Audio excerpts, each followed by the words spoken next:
This is Matt Brown, and you're listening to Just a Good Conversation. My guest today is Jenny Topping. I had the pleasure for 3 years to photograph Jenny during her time playing softball at Cal State Fullerton. She is not one of the best female athletes I've ever had a chance to photograph. She is one of the best athletes I've captured in my years behind a camera. We talk about everything from recruiting in college, working at a Subway, and sock drawers. Getting on that podium, you're trying to put it together. And I just remember, what is the point of this? Having that feeling. And, I'm bending down and they're putting the gold medal around my neck. And I look up into the stands and my parents and my sister and her boyfriend at the time and an aunt are all just bawling. They're crying. And I sort of put it together. I was like, wow, this is, at that time, this was my give back to my family who sacrificed everything for me. I'm Matt Brown, host of Just a Good Conversation. Take a listen to our archives. My guests have ranged from real estate agents, professional photographers, and longtime newspaperman Jim McCormick. So I had 3 relatives tell me I could come live with them to go to college. One was in Bakersfield, a great aunt. One was a cousin of my mother in Boise, Idaho. And then the other one was my favorite aunt who lived in Compton. So I picked Compton. And this just tells you what a blessed life I've lived. I talked about that a little bit. She gave up her bedroom to me for 2 years and slept on a couch so that I could go to Compton College. And my parents took in foster kids for $50 a month and sent her the $50 to feed me. So I got through 2 years at Compton College and was interested only in journal. Most of my classes I was awful in, but journalism and photography, I just were an obsession with me. So I did fine there. Go to justagoodconversation.com for all our archives. Let's take a quick break for our sponsor before diving into my conversation with Jenny Topping. I am so fortunate to be sitting down across a microphone with the great Jenny Topping. How are you? Hi, great. How are you doing? I'm good. Like we talked about when we always do the pre-podcast, I know a little bit about you and I know a lot about you, but I know where you grew up, but I am so excited and I hope I don't screw this up, but am I talking to the first Highlander on this podcast? Wow. That might be. Yeah. Yeah. Right. Mm-hmm. I'm a La Habra Highlander as well. I did not know that. Yes. Oh my gosh. Yes. 89. Okay. Wow. That's I had no idea. Yeah. Very exciting. Yeah. Okay. So tell me about growing up in Whittier / La Habra. It was a great experience. I have 2 older sisters. And you're the baby. I'm the baby. Yep. But we're all a year and a half apart. So it's like we're real close. There was lots of fighting over shirts and pants and things of that sort, right? So it was great. My parents moved from more like uptown Whittier to right at the edge of Beach and Imperial, basically, right on the edge of La Habra, Brea. And wait, where's that? Beach and Imperial? Whereabouts? Beach and Imperial by the McDonald's highway, or by right in those they're like 60s tract homes that are right by Rancho Starbuck. Yeah, that was my junior high. Oh my gosh. Yeah, I grew up I don't know if you were young enough to remember, but remember where Fashion Square was? Sure. Yeah, I grew up right north of that, off of White Book. Small world. Yeah. Well, so my parents moved there for our second home, and they chose a nice little cul-de-sac home, and it was perfect. There were lots of kids my age in the neighborhood, and so I always say that I got my career started by playing in the streets with other kids, and we'd find all kinds of things. We'd lose tennis balls, and we'd take rocks, and I'd borrow my dad's electrical tape and roll it enough time to create something to hit or throw with. So I really had the traditional grow up in the streets, hoping that the street light bulb would actually go out, because that was the sign that I had to come in, was when the street lights came on. And So I was pretty fortunate. My parents didn't have a lot of money, but they gave us lots of access to be creative. That's The good. question was always, we're bored. And my parents would say, go outside and find something to do. So I was fortunate at a young age to just recognize that I liked sports. When did you start discovering softball? There was a girl across the street, and her name was Nicole and Almanza, and she was good friends with my oldest sister, and she had started to play on a rec team, a rec softball league. And she kept begging my parents to play. And so then, at that point, my parents said, well, would your other two siblings like to play? And all three of us said, sure. And so that I was 9 years old, and that sort of began the journey of playing sports. I fell in love instantly. Was that your first sport, or did you play anything else along the way? You know what? Because the three of us were so close in age, my parents were not the type of people that, let's try soccer, let's try this, let's try that. So that was literally the first sport I ever played. Wow. Okay. Yeah, which is interesting. Within like a few years, my dad got me a tennis lesson, and I was, pretty good at that and enjoyed that, but I was already hooked on softball by that point. So tennis. Wow. The whole world could have changed. You could have been the left-handed McEnroe. I know everything happens for a reason, but I'm like, wow, there would have been a lot more money in my pocket had I chose tennis. Yes. So, yeah, no one thinks of that when you're 9. Exactly. Oh God. So, did you just take to it immediately? You just fell in love with the game? I absolutely loved it. They put me at shortstop my first year. And I think the biggest driving force for me was being left-handed and being pretty athletic. People were constantly telling me, oh, you can't play there, you can't play there. And so, they were smart enough to quickly switch me from shortstop and move me around. And I tried catcher for the first time fairly young, and it sort of stuck. Now, see, isn't that the anti-left-handed position, playing catcher? Yeah. Most definitely. I just was unwilling. This is, again, part of whenever I get the opportunity to speak to youth athletes, people told me my whole life, you can't be a left-handed catcher. And if I would have believed them, I wouldn't be where I'm at. And I would just say, watch me.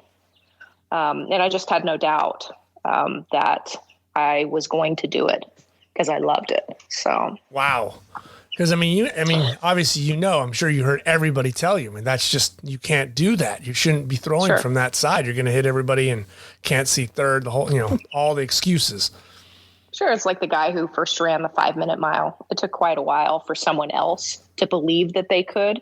Right. And then now everybody can run a 5-minute mile. So the reality is what prevents us from being able to do something is most of the time it's our mind. So from there, was it just off and running? Were you just playing? Did you get into travel ball, or was it just regular league? I played league 3 years, and then I played one of those like winter travel ball teams, just a local winter travel ball team. And then it just sort of took off from there, where coaches would see me play and invite me to teams. But I didn't play on a ton of teams. I played on that 12U team, and then I played for 2 Firecrackers teams, and then I was right into a top 18 team. But I was fortunate throughout that path. I really only had 1, 2, 3, 4 coaches within the span of once I played travel ball. Wow. And yeah. Did you ever get to play with your sisters on the same team? You know what? My first maybe 2 years of rec, I played with my middle sister. Okay. And my dad always, said that he believed that she was more talented than me, but she just didn't have the desire. So. And that happens actually a lot. Mm-hmm. There's a lot of talented people that they quit. They don't have the grind and the grit. Yeah. The mental, I say this to my athletes all the time. When you get to a certain level, the physical capabilities, for the most part, is fairly equal amongst your teammates. But the delineation is really, your mental capacity, the ability to consistently get yourself to a clear space in your head to allow all of the physical practice to show up. The body knows how to do things. It memorizes it. That's why they call PTSD is in the body, because your body actually memorizes patterns. The mind doesn't know how to do that. The mind tries to recreate it. And right. So, when you're obviously, when you're thinking, when you're playing, you're trying to reinvent something in that moment, whereas the body knows how to do it. Right. That's, again, another word for muscle memory. So if you've taken one perfect swing or you've thrown one, quote, perfect throw, you can repeat it all the time. So what is the intersection that causes the inability to repeat it consistently? And that is the mind. Was there a point during high school when you're playing now, did you realize how good you were? No, I had no idea. And I didn't care to know. I was so focused on playing. I think I just wanted to play.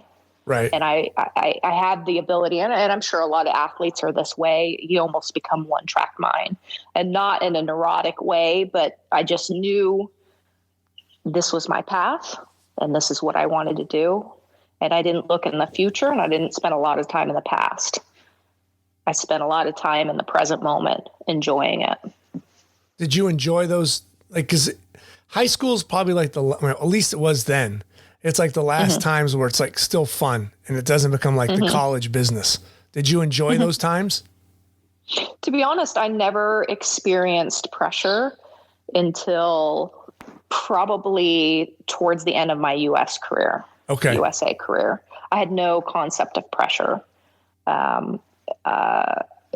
So was that because it was all fun for me? Wow. That's great. Because I watch some kids now, they're just a mess. Yeah. They come into the program a mess. They leave a mess. They overanalyze everything, and they're just so stressed about the game. It crushes them. I related a lot to how much we're programming our children at home as parents into following rules. Right. If there's so many heavy expectations and rules, then what comes with not following through with whatever the rule is the parents put on is shame and guilt. And when shame and guilt starts to enter into your mind, those things are going to, and fear, and those things are going to show up on the field. But for me, I have this, when I look back, I had this interesting space where, when I stepped onto the field, I could create a space of quiet.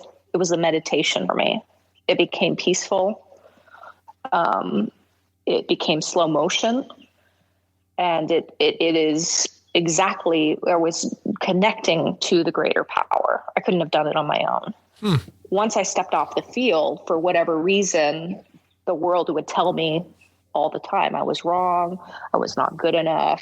My body's not good enough. My looks aren't good enough. My sexuality is not good enough. But I had the ability to shut that off when I stepped onto the softball field for some reason. Wow. Where do you think you got that from? Was that from mom and dad? That's a really good question. I think we're born with knowing the truth of who we are, and then we're layered upon with rules, and we're taught shame and guilt, and we're taught all of these things, socially, societally, educationally, politically. And the question becomes, where's your space where none of those things have access to you? And some people call it meditation. Other people call it's their yoga. Some will call it in the Bible, wherever you find that space of quiet conduit. For me, that was on the softball field, 100%. Wow.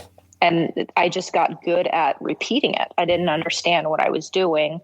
But every great athlete, every athlete in general, you don't even have to be great to say when you've hit the ball and it felt easy and effortless, and it's all the common description. What were you thinking? There was nothing in my head.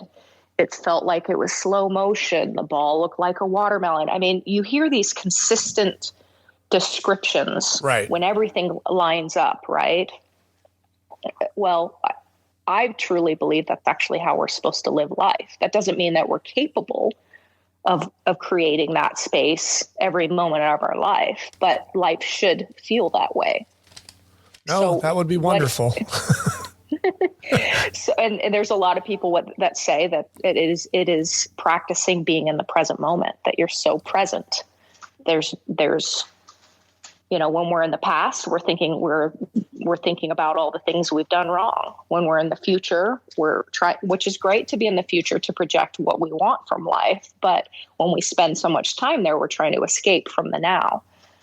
But truly, our greatest moments are in the present moment, when things are easy and effortless and they flow, and there's no doubt and there's no judgment and there's no stress, there's no fear, there's no shame or guilt or any of those emotions are not happening. We're just completely clear-minded. Well, let's go back then to say, how was that recruiting process for you to Washington, or just in general? What schools did you look at? So, two school. I mean, I was recruited by many, but the two schools. You're being kind. You're recruited by everybody. Everybody. Yeah, come on. Yeah. Yes.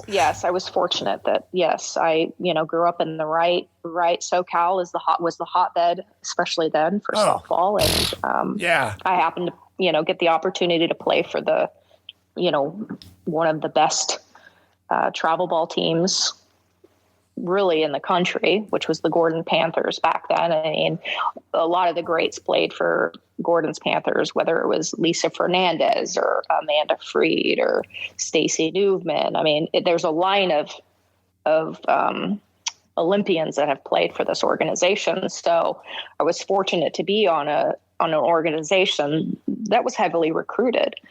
So, I was recruited. Washington and UCLA were the two that heavily recruited me the most. My pitcher that I had caught for 3 years was Amanda Freed, and she ended up verbally committing to UCLA, and that's where I wanted to go. And my parents kind of wanted to get me out of the SoCal bubble. Southern California bubble. They wanted me to experience other parts of the area or of the world. And so they felt Washington might be a good fit for me. And so I took my trips. And how was that trip? Was that your first time to the state of Washington? It was, probably. Well, no, I had traveled through travel ball outside of California. But it was probably my first time in Washington.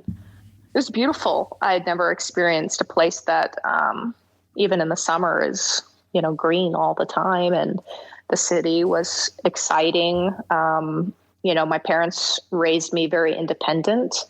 So, I enjoyed my time there. I had a bus pass, and I would just, on days off, figure out how to get on the bus and go different places by myself, because I wanted to explore and, see new places. So, yeah. Did you find a connection when you went on that trip and said, I really like Washington, or was it kind of like, this will work? Yeah.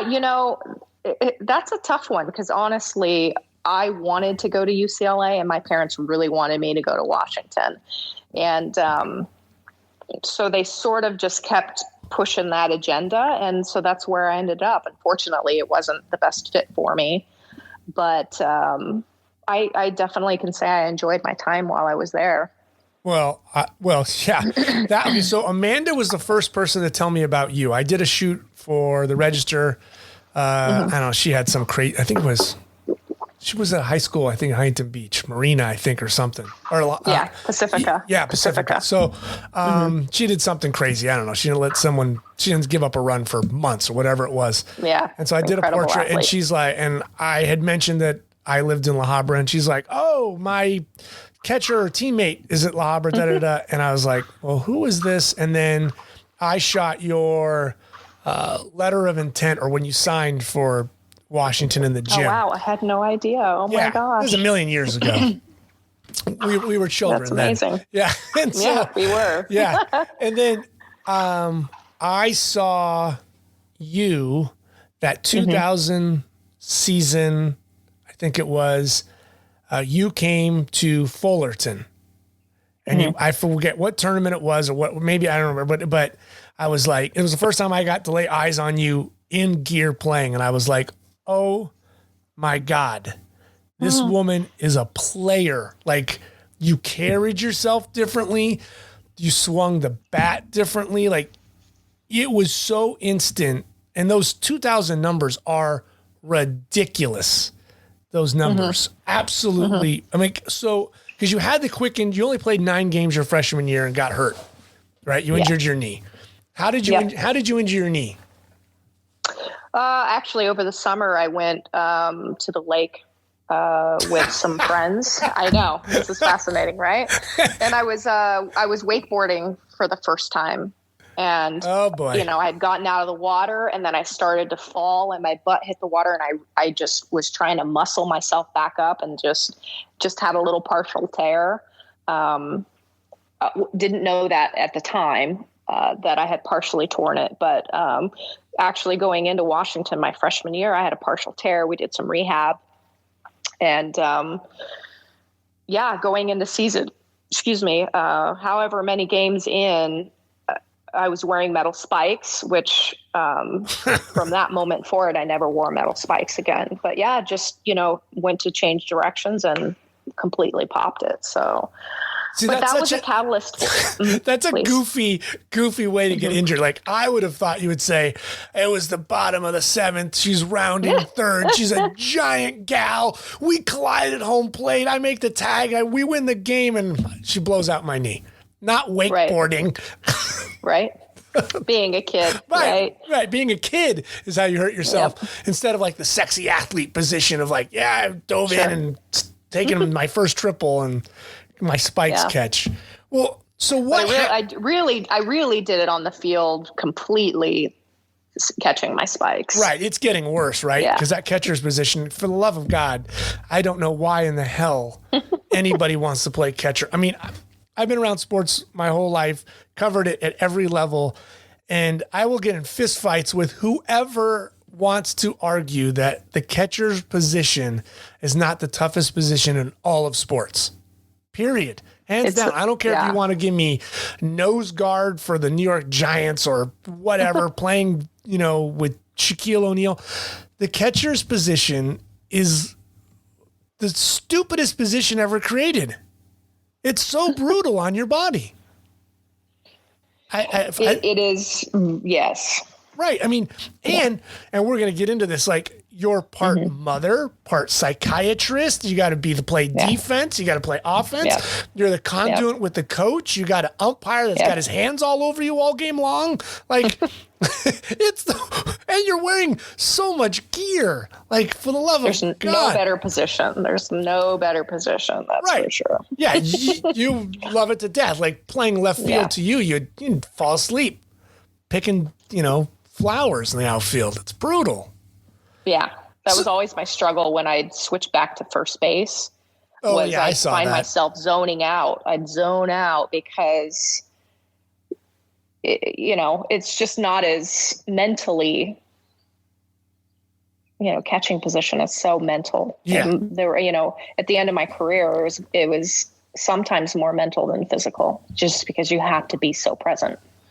Well, because I want to talk about this 2000 season.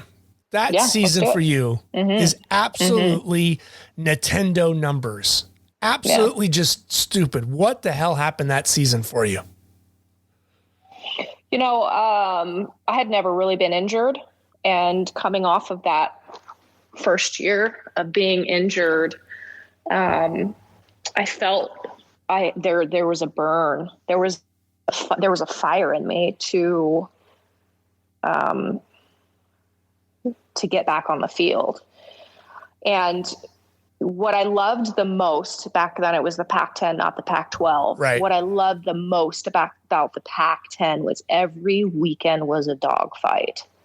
Sure. I mean, there were very few teams back then in the Pac-10 that wasn't strong. Pac-10 was probably the most dominant conference then. Oh, yeah. And so, there's one thing I've learned about myself. I wish I'd had someone, that understood this a little bit better, because I think I could have, believe it or not, had an even better career. But I thrived off of pressure and competition.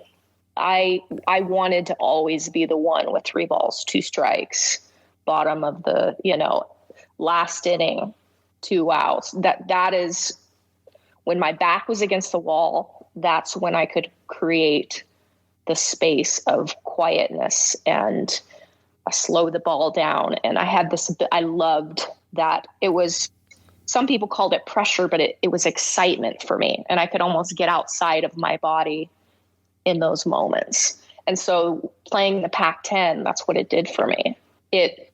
Every single weekend was a battle, and the pressure or the excitement is what drove me to be successful. I loved it. I thrived in it. What was it like, an adrenaline rush? For sure. I mean, these numbers, fight or flight mode, right. Whatever. Yeah. Mm-hmm. I mean, 67 games, 176 at bats, 43 runs, 77 hits, a batting average of 437. Here's where it gets silly. 90 RBIs, 25 home runs. For some reason, you didn't get a triple. You got 20 doubles. I mean, total bags. I'm slow. Yeah. Not true. Because the following year you had 3. I don't know what happened. Yeah. Maybe you just wanted to dive into the camera for me. And then, you had 46 walks and, only 16 strikeouts. And I mean, and you stole 2 bases. I mean, those are just ridiculous numbers. Yeah. And you guys went to the World Series, and your World Series numbers that I collected are even crazy. You had 10 at-bats officially. You had 9 hits, 8 walks, 1 strikeout. I mean, Jesus. Was there anything you didn't want to do? I mean, that's ridiculous. So, and you mentioned a little bit, the fit wasn't there for Washington. At some point, you decide this just isn't working. Yeah. You tell me, was it a personality or home? I want to come home. I think it was more of the personality of the program. Okay.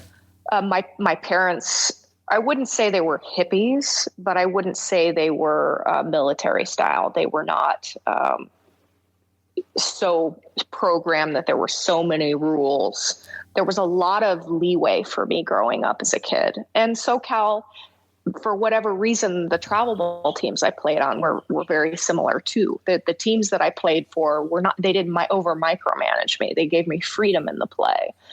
And I'm not saying there's one way is better than the other, but I didn't realize that I just don't function well when there's a high expectation all the time of just being a robot. I was not capable of that. That's just not, and maybe I was, but that's just not my personality. I'm sort of more of with the flow.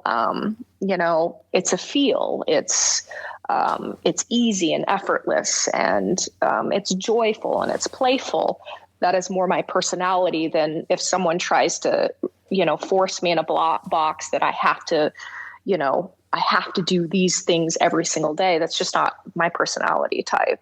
So for me, I found that I was starting to not really enjoy the game because there was so much extra that for me, I didn't feel like I needed. And it wasn't that's the hard part. Your teammates are going and doing 100 times over extra. And, they're expected to do this amount of volume. So of course, if I'm expected to, so it's sort of the catch-22 that I realized is if I want to be a leader, I have to do at least what my teammates are doing, if not more, if I want to earn their respect. And I think that's a huge component of being a leader. But for myself, the program expectation, I knew I couldn't keep up with it. It just wasn't a fit for me. The Pac-10 was a great fit for me, but the style of coaching, and it's like playing in Japan. If I'd have played in Japan for a very long time, I don't think I could have performed there for a very long time. The practices were 7 hours, and just the expectation level just wasn't a fit for me. Yeah. Oh, good God. Yeah. Yeah. So, and again, some athletes that works for them and others it doesn't. And I think that still in sports, we sometimes try to put athletes in one specific box, that it has to be a grind and it has to be, in essence, miserable. To me, a grind becomes miserable. So, what is it that I need to be successful might be different than another athlete. Right. Well, then, so how's that conversation? Mom and Dad, I want to come home.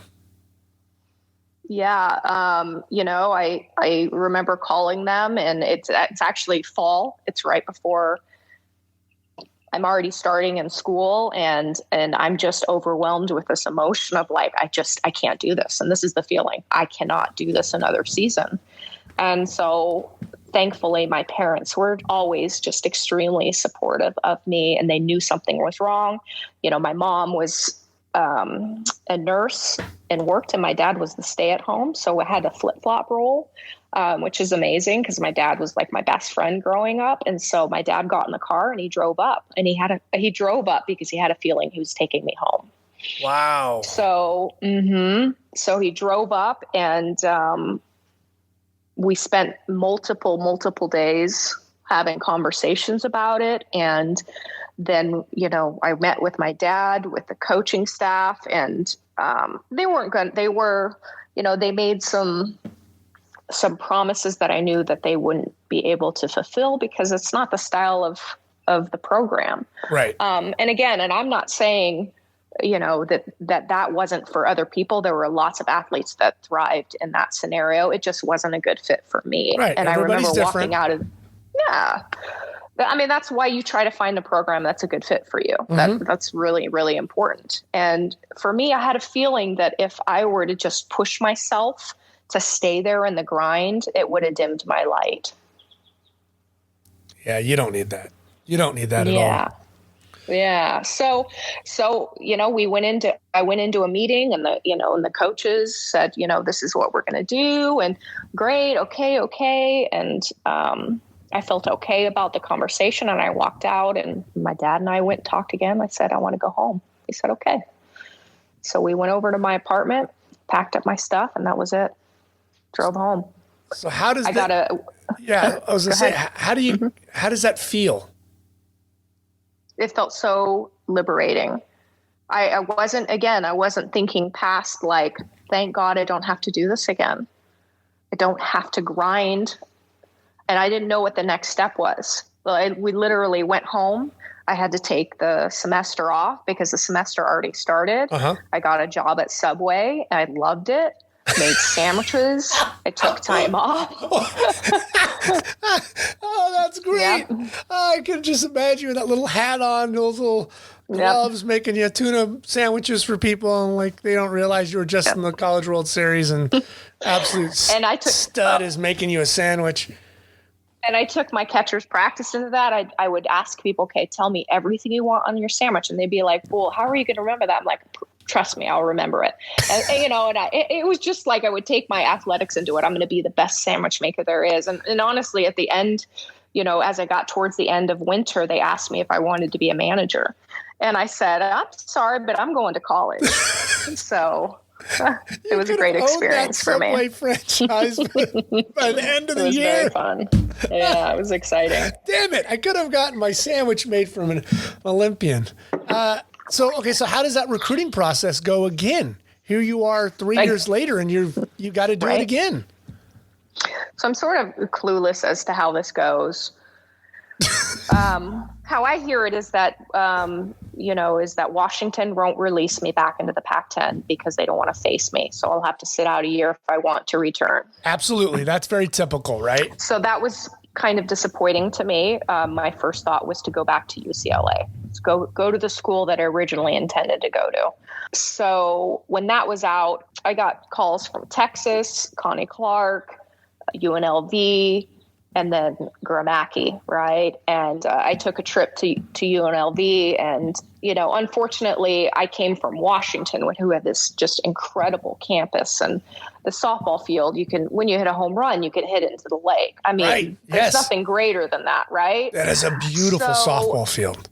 Oh my gosh. The whole campus is gorgeous. It is. It was beautiful. Mm-hmm. I mean, it's on the lake. It's gorgeous where the football stadium sits, Neil, and everything. It's just first class. Yes. I will say too, I was pretty sheltered growing up, and, my first class was of course a general ed at Washington, but there's 500 people in the class, and there's, a TA on a microphone, and that was extremely overwhelming for me. You didn't have that at La Habra? Right. Exactly. 26 people in your class, and everybody. Yep. So, I had known who Gramacki was. Believe it or not, ironically, I really looked up to Gramacki. This is not believe it or not, but I mean, who wouldn't as a catcher? Right. So she played for the Rebels. So back then, as you may remember, there was the Women's Open. Mm-hmm. And it's where athletes like Gramacki and Michelle Smith and Lisa Fernandez and Dot Richardson would play to stay in shape for the national team or just to play, right? Right. And so she and Michelle Smith were playing for the Rebels at that time. And the travel ball team, Gordon's Panthers, a lot of times, believe it or not, brilliantly, we would play Women's Open. And we did pretty well against a lot of the Women's Opens team to prepare us for nationals. But whenever we played the Rebels or Commotion, these top teams, we would just get smoked, and they would beat up on us and, push us around to show us who was boss. But, we had tons of fun doing that. Oh, yeah. We'll show you who's the lady. Exactly. That's awesome. But you know what? We had to toughen up because we're, absolutely. You wouldn't want them to be 16, soft 17, on you. 18-year-olds. Yeah. Exactly. So, so the Rebels were playing in a tournament coming up, and both Michelles were actually off at national team tryout. And I'll never forget, they needed a pitcher and a catcher. So who did they ask? Amanda Freed and I. So Amanda Freed and I got to fill in for Michelle Gramacki and Michelle Smith. And that was huge for us. And again, we're playing with these women that are, just tough as nails. They were aggressive. They would slide hard, and I'll never forget that opportunity. And so, when, I don't exactly remember how the scenario came up, but I remember meeting Gramacki again and telling her that story, and I'm sure she chuckled at it, and just realizing more than anything that she was a fit for me. There were times that I wish that the Big West Conference was a little bit more competitive. There were times that I wish that Fullerton had a football program still and was a little bit more of a program, if I'm being totally honest with you. Absolutely. But that there was something there incredibly for me with Gramacki. Let's think about it. When you're a freshman, your sophomore year at Washington, what were your Saturdays in the fall? You went to a football game more likely, right? Totally. And then you would go 100%. And you would go to basketball games, and because there's a big arena, whether you guys played at the Key or whatever, but it was an event. Yeah. Everybody went, whether you were in a dorm or back, you and your girls and guys, everybody went. It was fun. Fullerton's not like, I love Fullerton to death, but that atmosphere it doesn't exist. Right. Right. And it was overwhelming to be in the student section at almost surreal, right? Oh, I bet. Yeah. I mean, again, a kid that I'd never been to a football game. I'd never been in a huge stadium. Wait a minute. Really? So you had never been to a college football game before? Never. So your freshman year? None of the above. Right. Mm-hmm. Yeah, because by that time the Raiders and the Rams have left. So your freshman year, what was that like at Washington, your first football game? Which is weird to say to a softball player, right? But what was it like? Honestly, it was like, it was just so surreal. I don't even know how to put it into words. It was overwhelmingly surreal. And I look back and a lot of it, because I was such a sheltered, naive kid, a lot of it for me was like, I didn't feel ready for all of this, like I was this kid that all I did was play softball. And I wasn't playing softball in high school. I was just with my family, So this was big. All of this was just, I couldn't even conceptualize what was happening. So yeah, you come to Fullerton and it's a much slower pace. It feels more, the classroom sizes, everything in that regard felt much more safer for me. It felt more me. Did you live at home that first year? You know what? Yes. My first year I lived at home, and then I moved out with a teammate, and then I ended up back at home again. So I did a little bit of both. I remember Mel telling me, either Mel or Jason, but I think might have been Mel saying, "Oh, hey, we have Jenny Topping coming." And I thought, "Oh, so there must be another Jenny Topping." Like there was no way the woman I saw a year prior was coming to play at Fullerton. I didn't know the transfer rules, other than I know most of the time within conferences, they'll let you sit a year. But I was like, she would go to Texas or, you name it. When you showed up at home, literally in the county, I was like, what the hell? I mean, we were decent. But I was just thought, oh, it can't be the same person. And then when I saw you, I was like, holy crap. What the heck? How did that happen? Yep. I was giddy from a selfish point of view because I felt like I had 3 years of shooting magic. So it was just wonderful. But for you, for that first, what was that like those first couple of weeks getting used to the program? Was it really, really foreign just the way it was run? Yeah, I mean, in a good way, were you happy? I was happy. I had mixed feelings at first because I went from a program that in the fall, we would literally show up with a notepad and we'd take notes and we would learn from our toes to our head how to physically do something. Now looking back, that's not how I played. Right. I didn't play. My foot does this. My hips do this. Everything for me was feel and letting it show up. So as much as I was like, oh, this is a whole new concept to learn the breakdown of how to do things and write them down, it was interesting to my mind, but it's not how I played. And so shifting into Fullerton, Gramacki was very much a feel player and a feel coach. She was a feel coach. Did it help that she was a catcher? 100%. The reality is she and I really didn't spend a lot of time talking about catching. That's what she said. She said she didn't spend nearly as much time as you would think. No. Gramacki, to me, was a brilliant coach. When I look back, there were times that I felt like, why isn't she coaching us more? Okay, like the mechanics. Right. And now I realize the brilliance of how she coached. How she coached, she was connection. And she would let us practice things over and over and find the feel of it on our own. This may not be perfect, kids that are more in their head, it may not have been the best fit for them. Right. But truly, the best way to play a sport in my mind is feel and touch and out of your mind and a body. It's a body ability.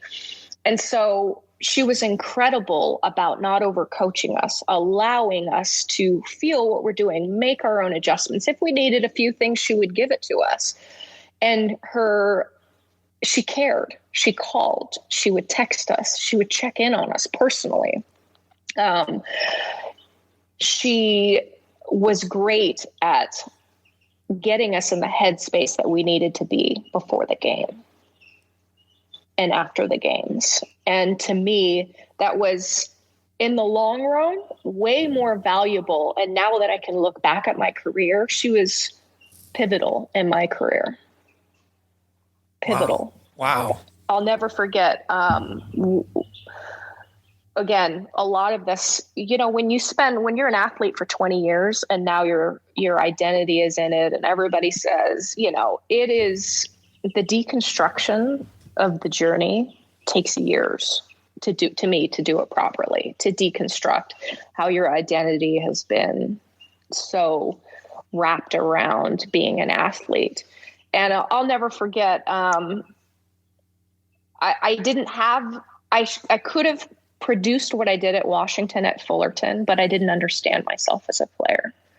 So unfortunately, now when you say I that, still think when you say that you didn't understand yourself as a player, what do you mean by that?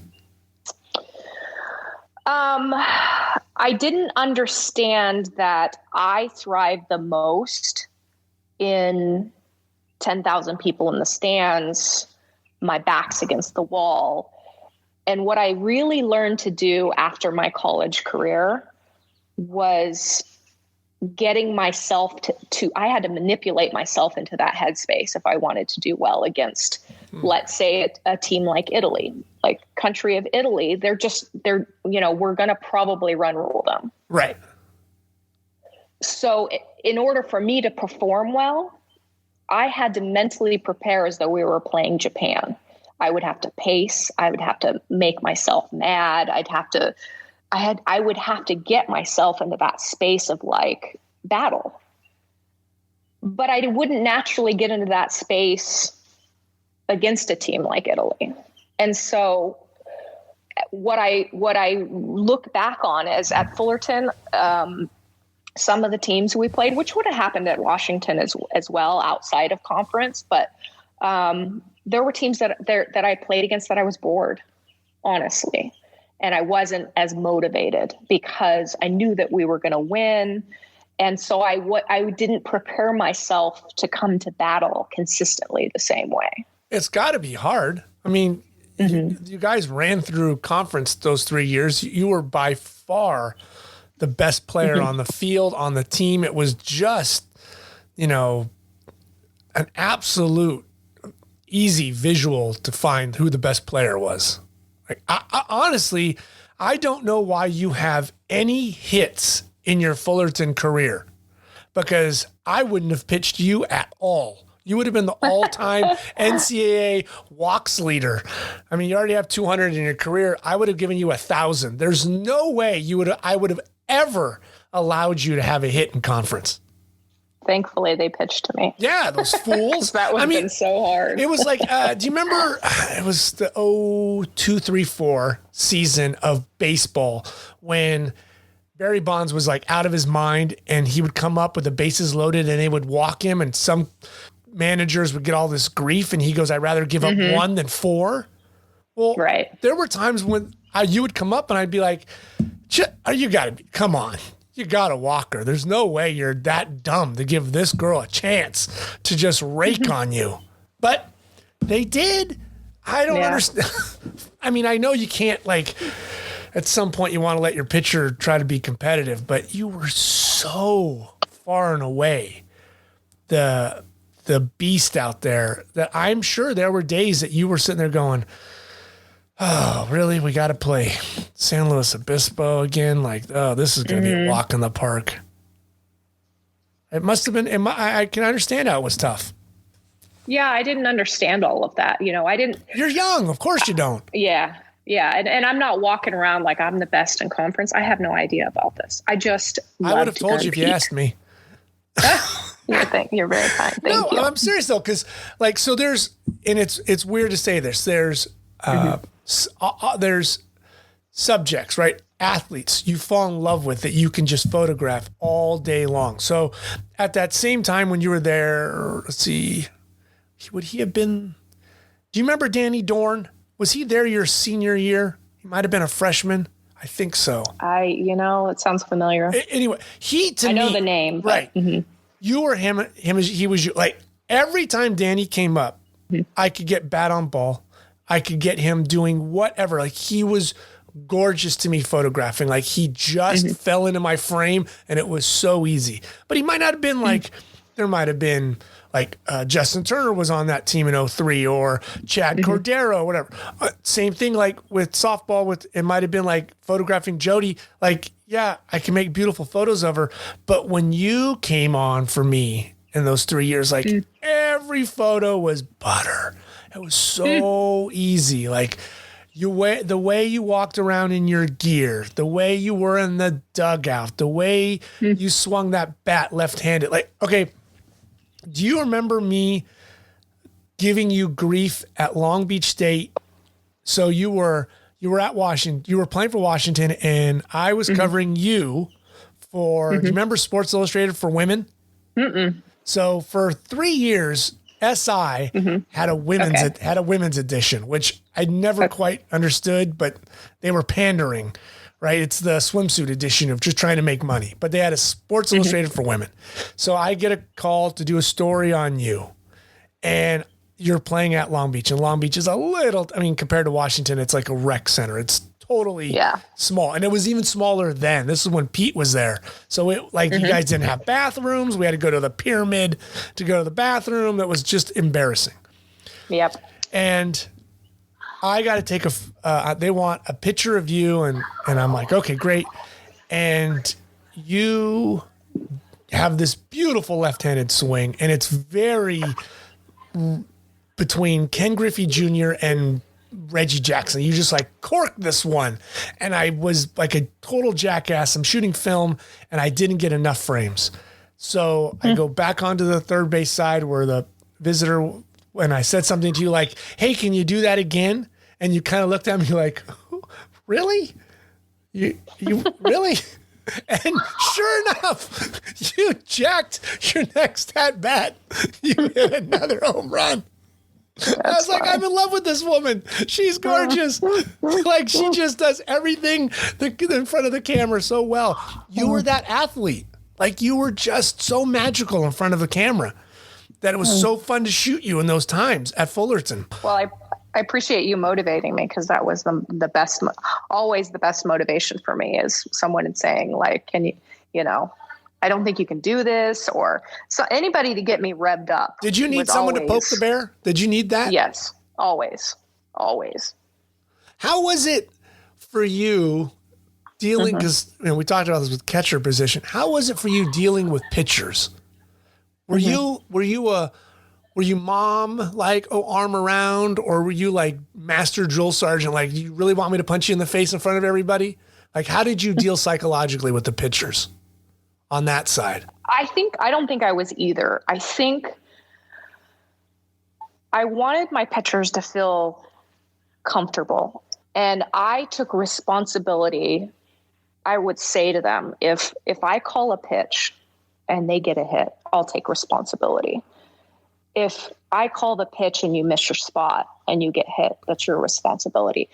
So I always wanted them to know that it wasn't, Jody, Gina, you're not the only one on the mound. I'm with you, and I will fight with you, and I will take ownership for my own calling and for my own mistakes, so that we can actually really function as one and not separate entities. And so for me, I would give more energy. I would read them, really. I think there's a tempo to the game. So I could read their tempo. If their tempo sped up, I knew that they were nervous, and I'd remind them of their routine.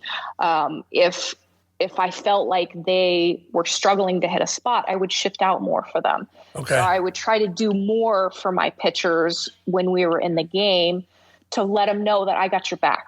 Put the ball here and trust me. Trust that that you can rely on me to help you to be better. And if I had a pitcher that was struggling, it was a challenge for me. So how do I get them to shift to keep them in the game? For me, if I felt like if a pitcher had to come out, it was my fault, because I wasn't able to shift their energy to be able to get back on track or get them on track. I felt that was my responsibility. So most of the time I didn't have to yell at him or do anything like that, because for me, that felt like I was creating dissension between us. For me, it was trying to get them to relax. So there were times that before I'd call the pitch, I'd take a really big breath and then they'd take one. So they were realizing, oh, I'm holding my breath. I'm not relaxed. I need to relax. And hey, I got you. Put the ball right here. I got you. You're with me. I'm with you. So, I just learned how to try to draw them inward more to the focus.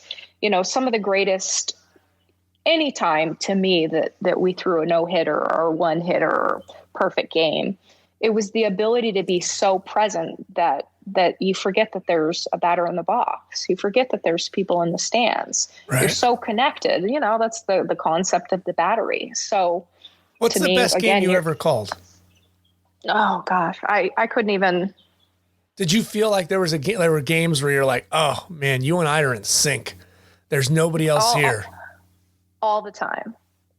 And I think that we get so focused on, and this is my struggle now with, most of the time coaches are calling the game now, that we're so focused on, well, if the ball breaks and you put it in the spot you're supposed to, then we should be able to get the batter out. But there's so much more to it.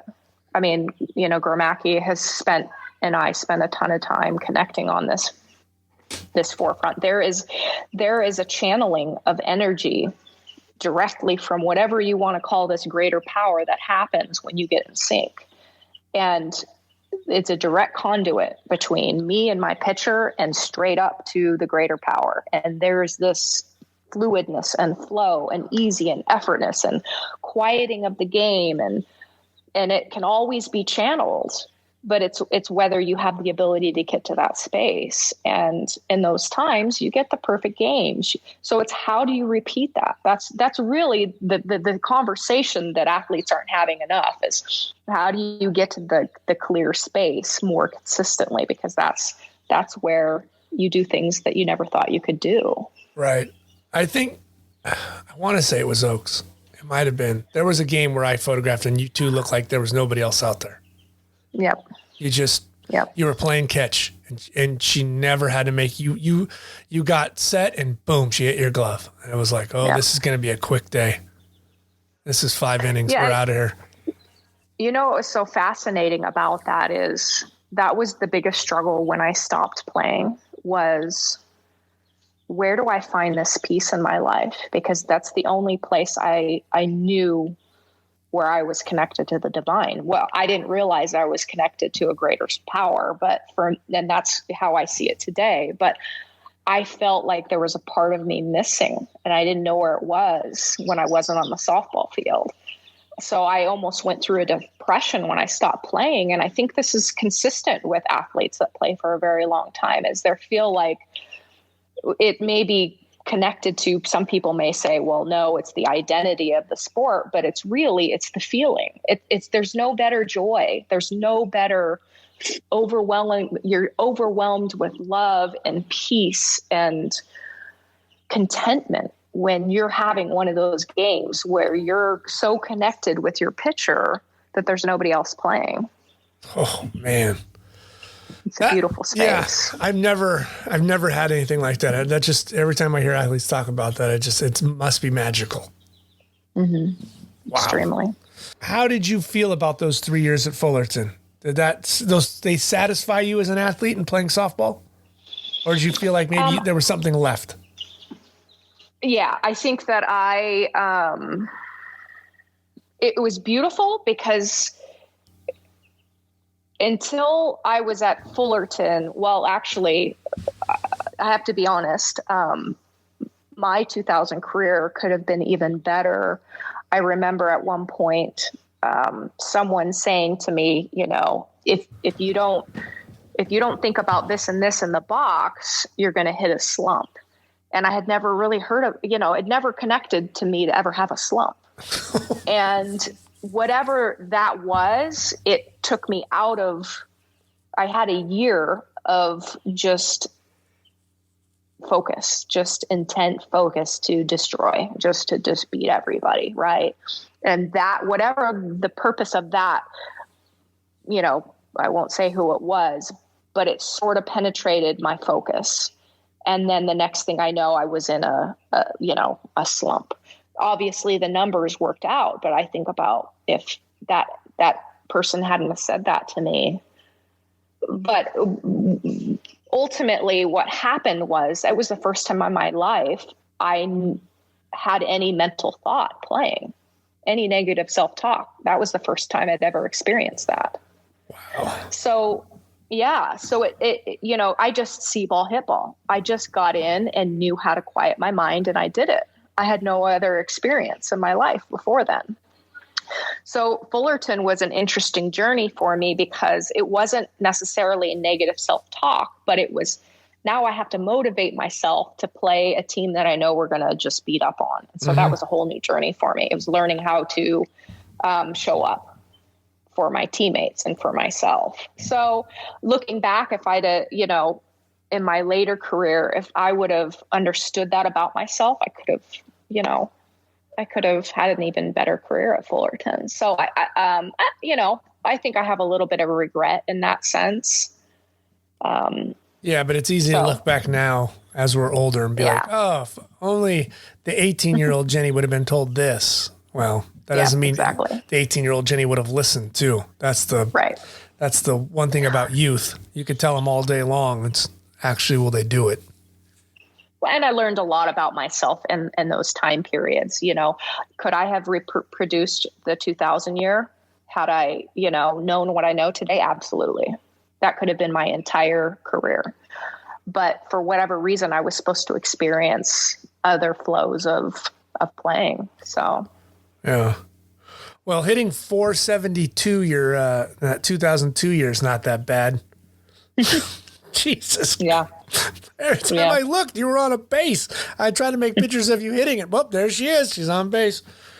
Oh, my goodness. Okay, so how are you trying to focus in that final year of 2003 and see, because you were on the Junior Olympics, that the Olympics are right around the corner? Are you focusing on trying to make that Olympic squad? Is that something you're in your mind at that time, a year out? Well, I don't know if you remember this, but basically the summer of my freshman year of college, I had knee surgery.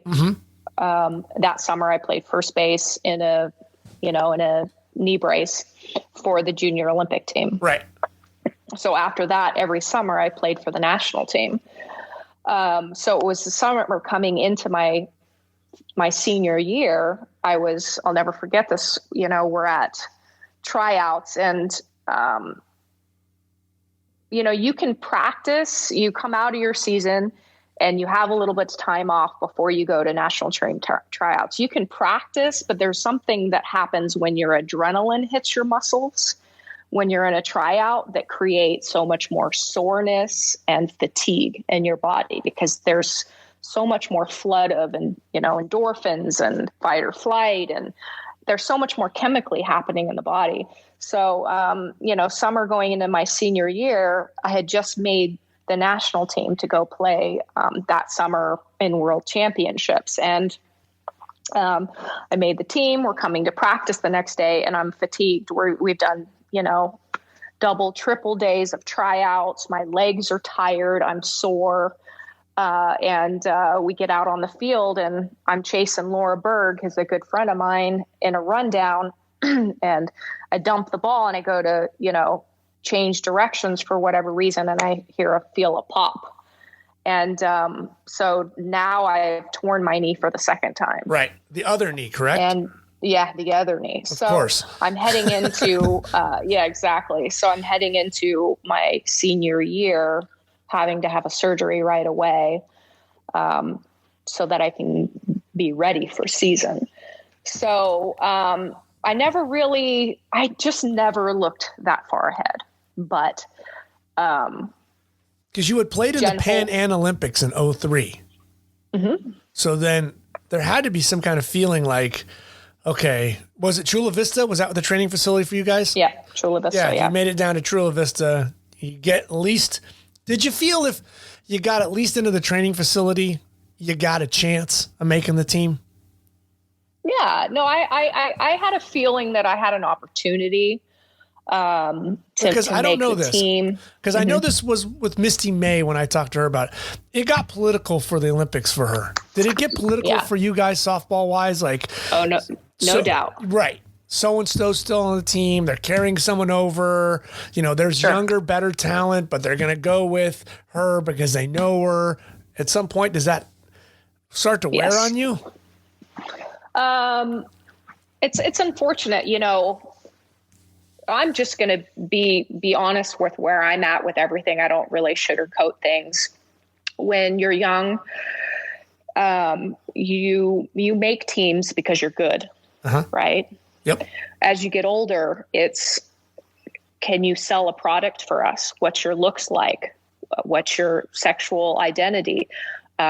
Which, you know, it becomes a bigger picture. Who did you play for, and what are the coaches that are the coaches that are going to be coaching you? Did you play for them in college, or do they have players that could potentially? So it definitely becomes a political game. And what's your political views? You know, and unfortunately, that did play a role in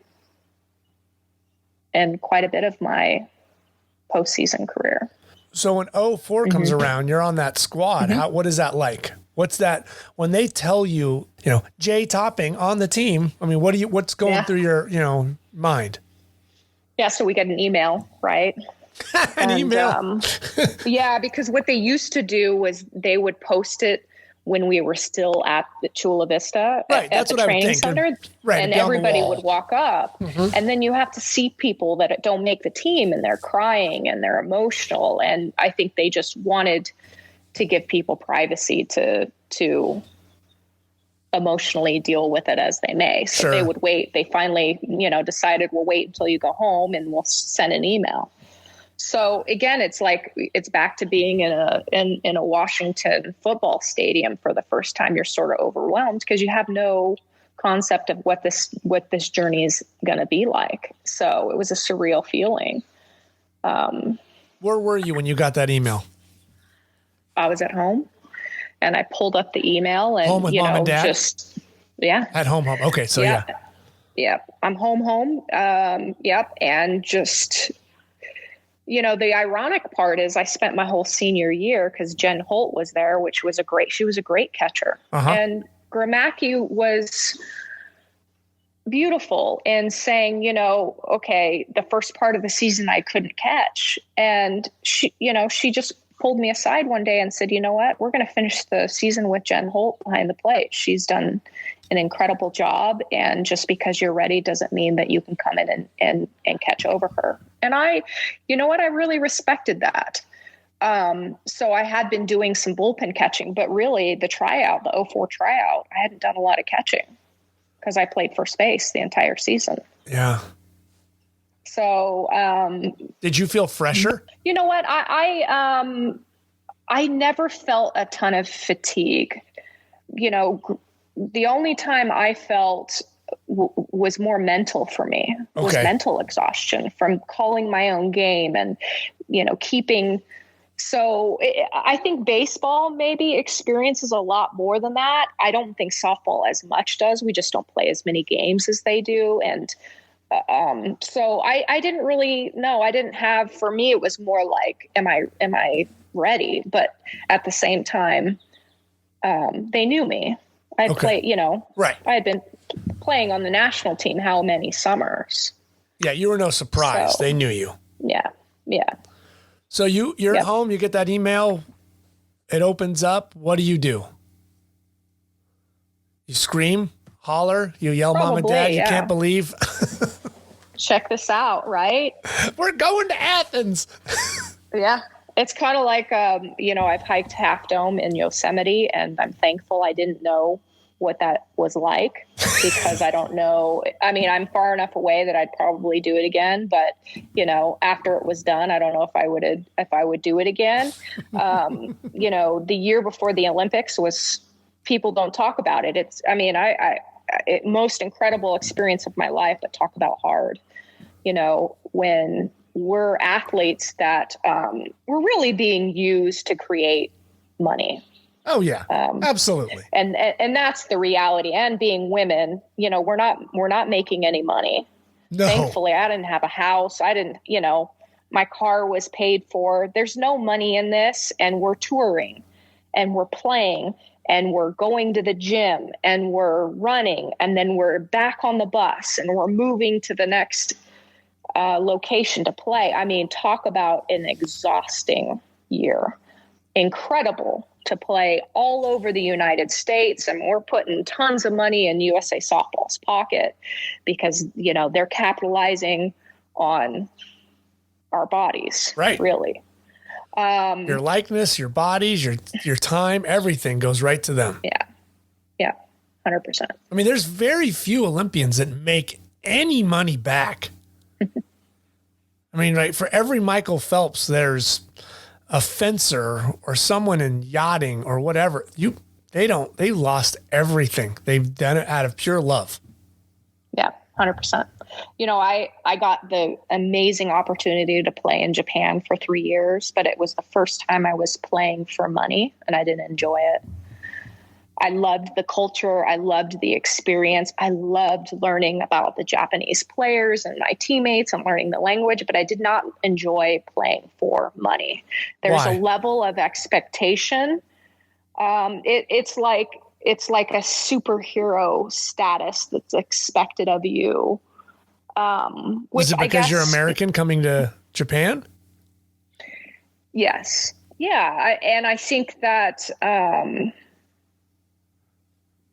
it felt like, again, I was being expected to be a robot. And in order for my teammates to respect me, there was a level of requirement that I didn't function well under. There was a level of intimacy that wasn't there for me. Was there a bit of a cultural difference too? Definitely. Yeah. I mean, there wasn't a lot of these Japanese athletes have ability to really disconnect from their bodies to continue to push themselves to the level that they do.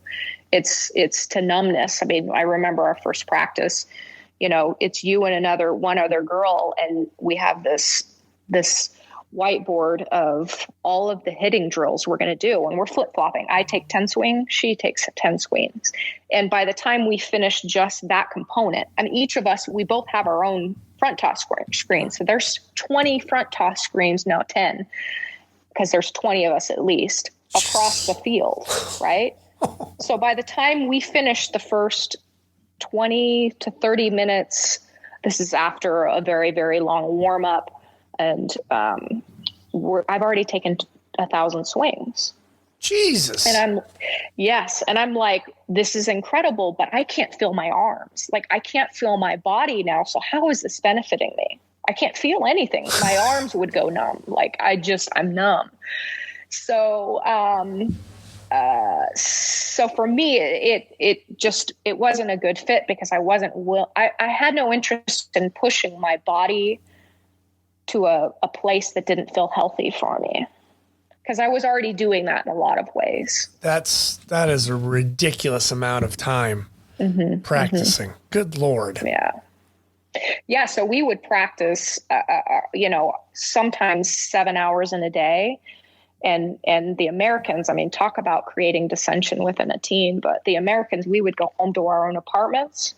My teammates lived in dorms. They worked in the morning and then came out to practice and would make the field. We'd practice.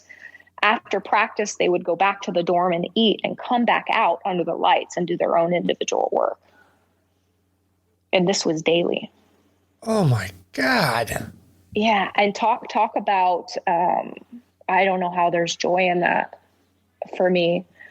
So, I was able to do it a couple years, and then I came home because ironically, Kat Osterman wanted to go.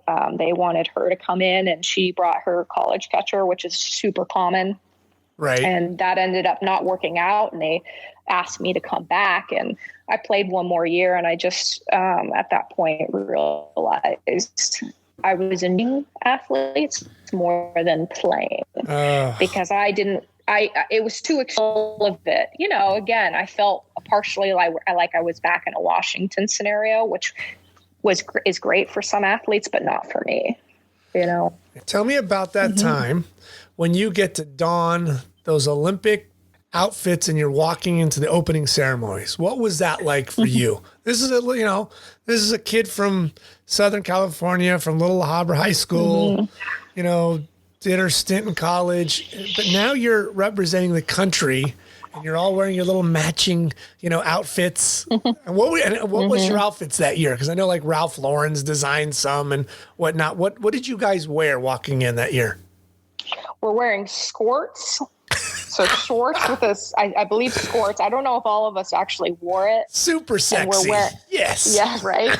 And we're wearing this like Scottish hat. It was a very interesting outfit. Wait, Scottish like hat. It's like I don't know how to describe what that hat is. It's like round in the back, and then it comes to like a bill in the front. Sure. I still have that was one of the most exciting times is, you're at the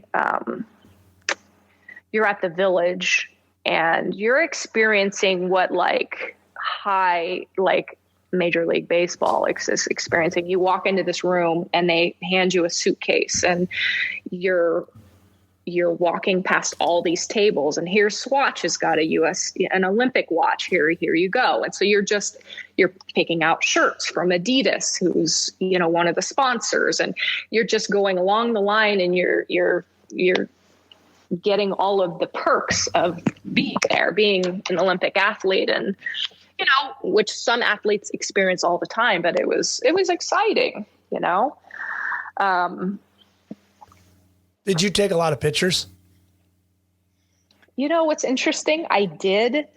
Unfortunately, it was the time where it was like it was right as film was on its way out and digital was on its way in, and the quality of them aren't great. But I think we've all done a good job of sharing what we had then. But I remember the first time walking into the stadium. And I have a picture. There's not a seat open in the whole stadium, and thinking, this is what I love. This is why I play. It's for this arena, 10,000 people. This is incredible. Did you get to see any other Olympic events while you were there? We were there a total of a month by the time we left. After we were one of the first sports to finish. We weren't allowed to go to anything until we were done. Okay. So we win our gold medal, and then we're going to all these incredible Sports Illustrated parties that are, on a ledge that's overlooking, just incredible oceans and outdoor bars, and you're meeting Michael Phelps and all these incredible athletes, right? Yeah, and you're in Greece. It's gorgeous. Exactly. And you're just a small town kid playing softball, meeting these athletes that really the only delineation is some of them are millionaires and others of them are making, a couple $1,000s a month. So, but you got the same Swatch watch, you got exactly right. and I'm sitting next to, Venus, Williams on a computer, because we're all trying to get on internet to communicate with people back at home. So you could see you're in line to get food. You could see where it brought us all to equal ground. Right. So, it's an incredible time. What was it like when you guys clinched that game and you realize you're going to be, putting on those, warm up uniforms or whatever they kind of like have you wear when you're standing on the podium, and you're going to bow over and someone's going to place an Olympic gold medal on your neck. What was going through your mind? It's interesting because I'll hear young girls today to say like, I want to go play for UCLA and then I want to go into the Olympics. You see these big goals. When I was in high school, it was, softball was, before my senior year, hadn't even been in the Olympics. So for me, my parents at one point, my freshman year were like, would you like to play softball in college? And I was like, I could play softball in college, like just that clueless. Right. So I didn't have this big dream of making the Olympics because I didn't even know that was achievable. For me, I was so in the present moment. I just want to play. I just want to play because this is where I feel at home the most. And so, getting on that podium, you're trying to put it together. Like and I just remember what is the point of this, having that feeling. And, I'm bending down and they're putting the gold medal around my neck. And I look up into the stands and my parents and my sister and her boyfriend at the time and an aunt are all just bawling. They're crying. And I sort of put it together. I was like, wow, this is, at that time, this was my give back to my family who sacrificed everything for me. I mean, we probably could have actually gone on vacations had it not have been about softball tournaments every weekend. And, my sister sacrificed probably more of a normal childhood so that I could, take this journey. And so for me, my parents always had the opportunity to say, my oldest sister's a speech therapist, my middle sister's an X-ray tech, and my youngest daughter's an Olympian. And so, I got to give that back to them and have that pride of knowing that it all was a purpose, Where does the medal sit right now? It's actually right now it's in a safe, but a lot of times it just sits in my sock drawer. Yeah. Why does everything end up in the sock drawer? I know, right? It's not the first place someone would look if they wanted to take it. Right. They're looking for the mantle, the award stuff, and it's right next to your gray socks that you wore last week. Yeah. My dirtiest pair of socks. Yeah, right? These holes with holes in them, whatever, that you really love. Oh my God. Yeah, that is so typical. And I mentioned this, but what was it like? I mean, you've got this like 30 days of just an absolute whirlwind tour. What was it like to be on the SI cover? Did you ever think that you would, that was going to happen during the Olympics? Never. I mean, it's kind of the concept of the recognition that if we sit in love and light and we stay as present as we can, and the knowing that everything in our life is working out for us, the things that can show up are incredible. Being able to be on as female athletes on the cover was really a testament to how well we worked together as a team and how much time we spent and enjoyed. We really enjoyed each other. Yeah, I mean, that year. The lead on that is the real dream team. Yeah.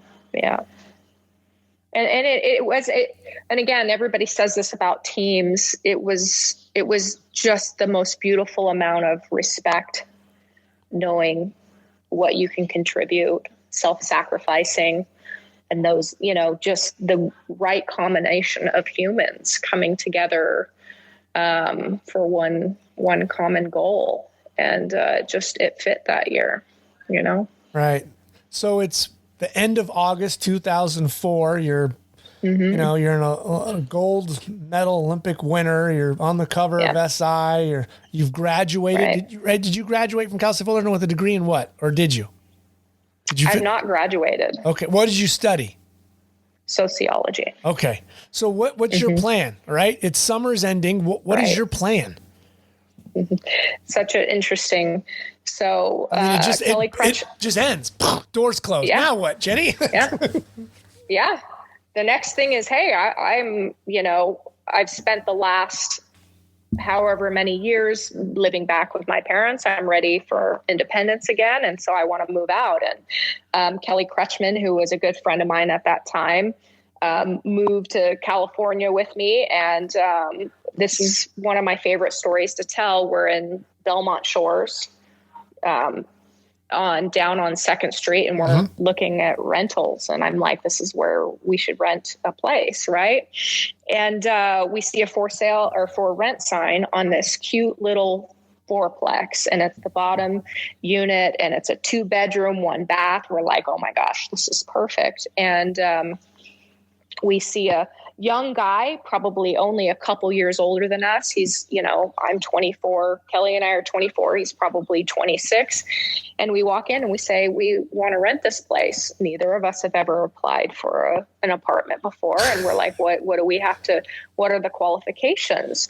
And he's like, well, what do you guys do? And we're like, well, we just got back from the Olympics. And this guy is like, no way. No way. And he's a huge sports buff. So talk about like meant to happen. We're like, yeah. And he's like, prove it. And I go, okay. We're thinking, we're like, well, I have my softball bag in the back, and she has her softball bag. And I go, let me go look. Yeah, this so is pre-smartphone. Yeah, so you can't whip out your Instagram page. Right? Yeah. And who carries a picture of themselves around, You don't have a Polaroid of that in your wallet? Right? I know.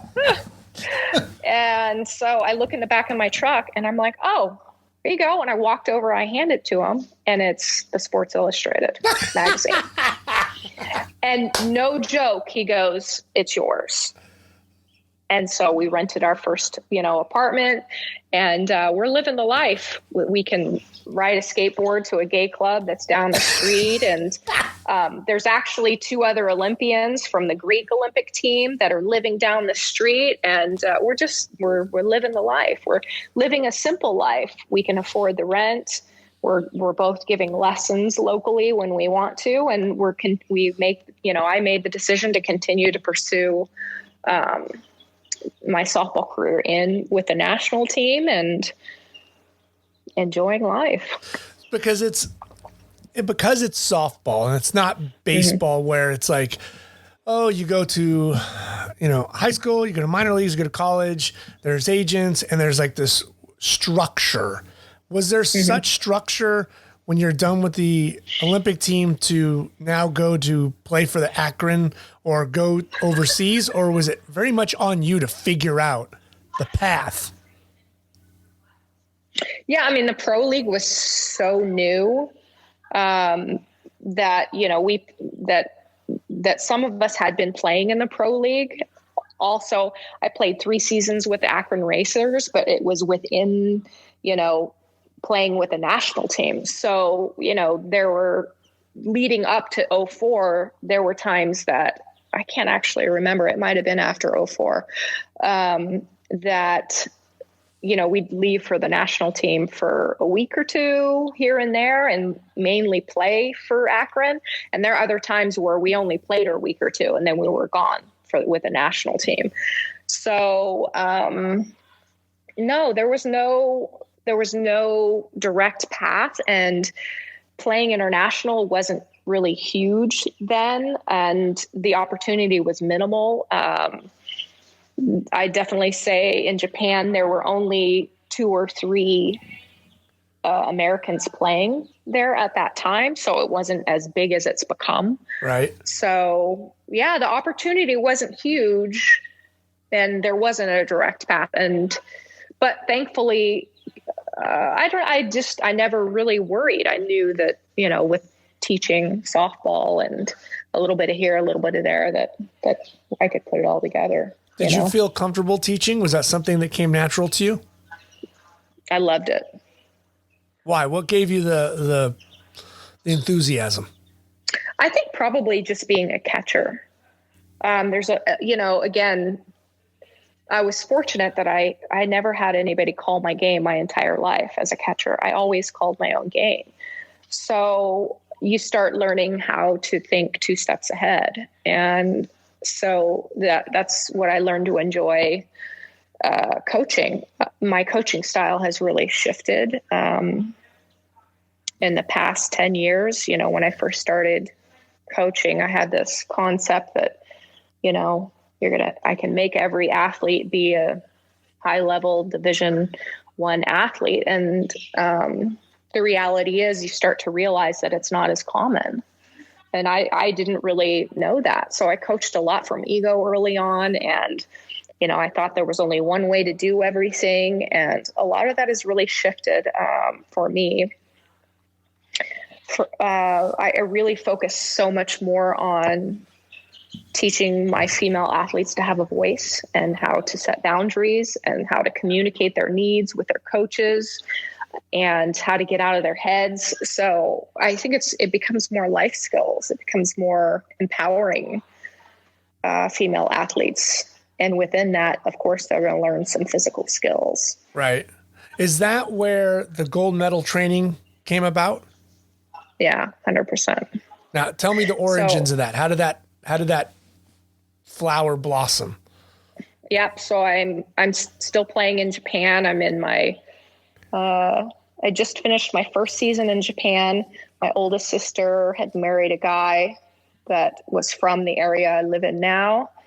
And my mom rented her house in SoCal and moved up. And so I came when I wasn't. Japan, you play 6 months out of the year, 3 in the fall and 3 in the spring. And then you have winters and summers off. So I'm home for summer. I don't have a home anymore again, because what's the point of continually renting? I can't rent for 3 months at a time. And so I'm back moving in with my mom, but now I'm in NorCal. So I'm living in NorCal, and I have a teammate that had played 1 year with me on the national team. And she says, "Hey, I'm going to open a softball facility. You want to come do this with me?" And so it was called 5131 at that time. And that was my first real, I had done, some lessons at Fullerton and here and there, but that was my first real consistent in a facility scenario. And I just absolutely fell in love with it.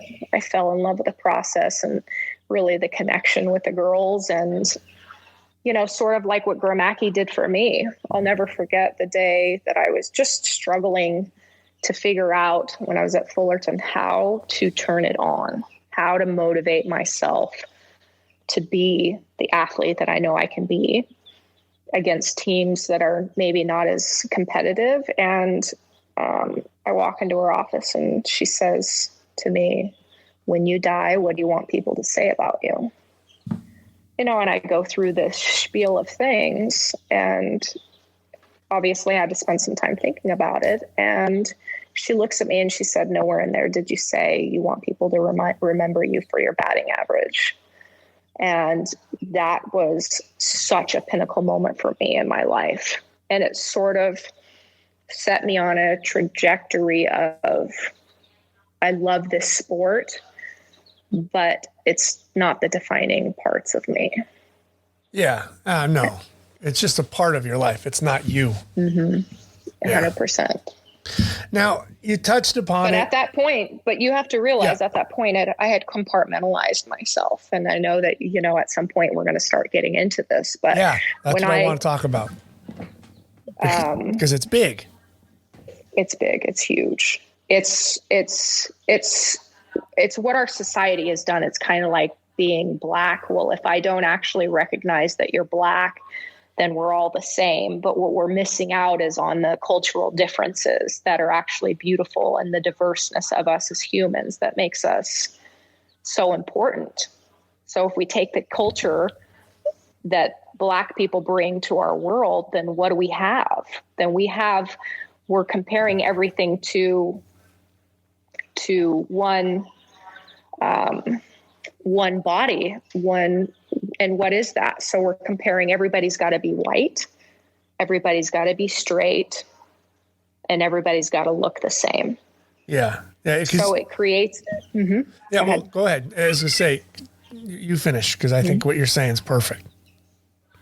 Well, it creates that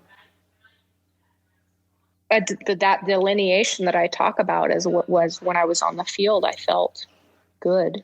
I felt perfect. This is where I belong. I felt oneness with myself. I didn't have to separate myself. But once I stepped off the field, I had to separate myself. And I didn't feel like I could talk about who I was. And so I suppressed a lot of things about myself for a very long time, because we all have to be the same to be accepted. Right. Because, I mean, we're referring to your sexuality, because you mentioned, and I thought this was the best thing that you just said, that that you were looking for a house in Belmont Shores, which is a very beautiful area.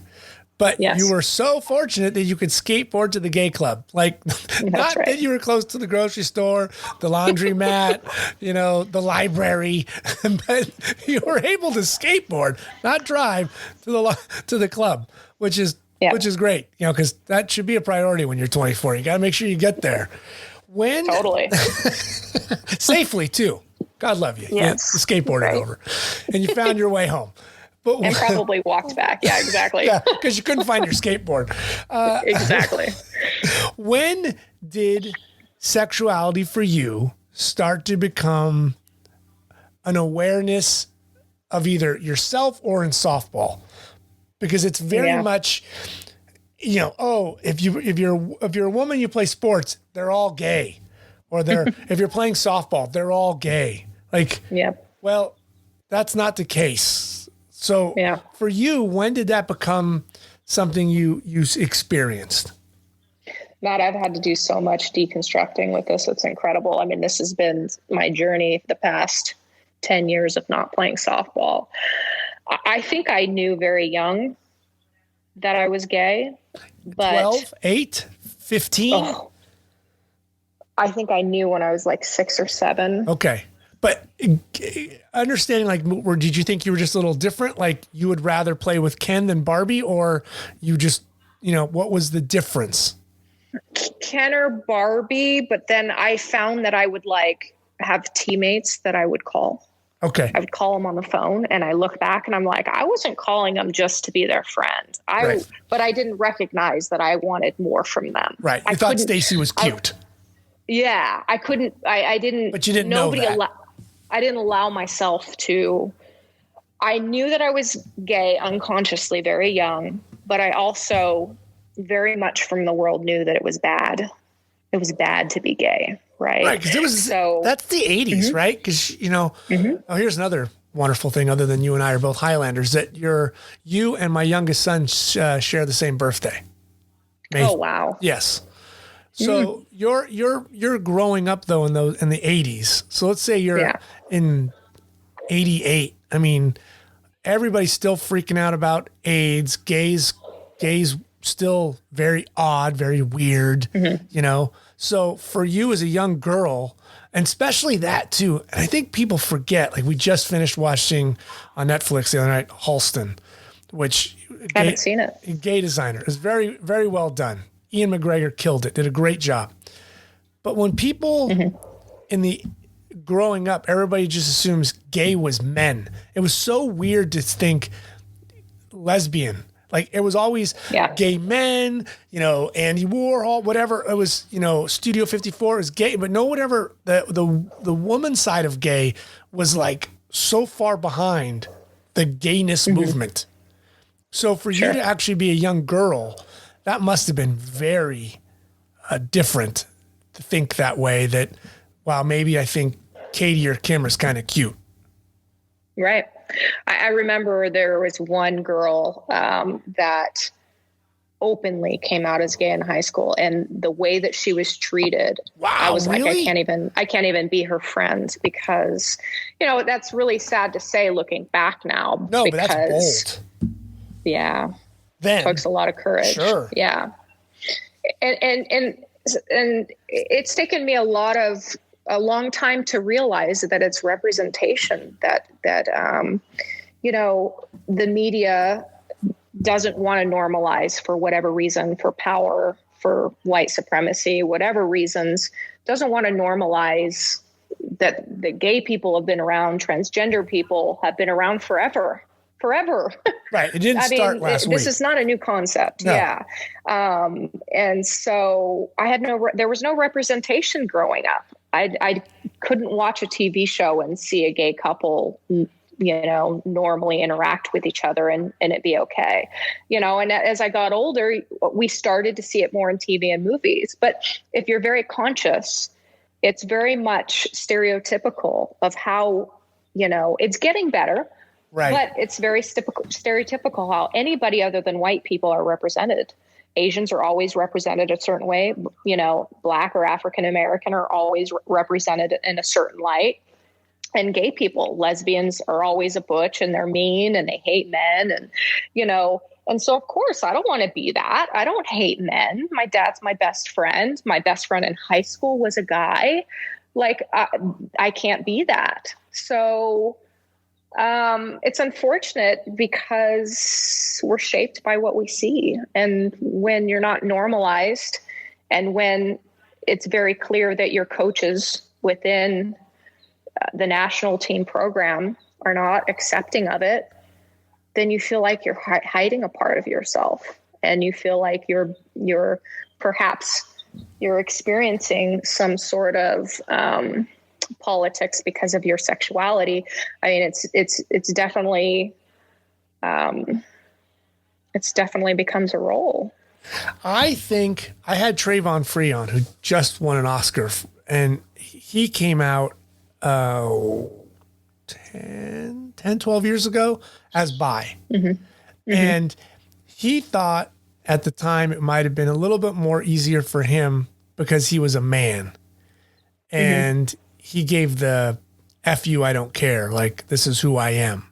Did you feel at some point it was more difficult for you because your surrounding sport might not be acceptive? 100%. I mean, amongst my own teammates, I felt comfortable. But I knew that really any sort of endorsements, any sort of anything past just my ability, was weighed upon the fact that because of my sexuality. Was it something that you felt like on your trip to Washington or at Fullerton, you kind of felt some kind of pressure? Washington, I felt pressure. Fullerton, I did not. Okay.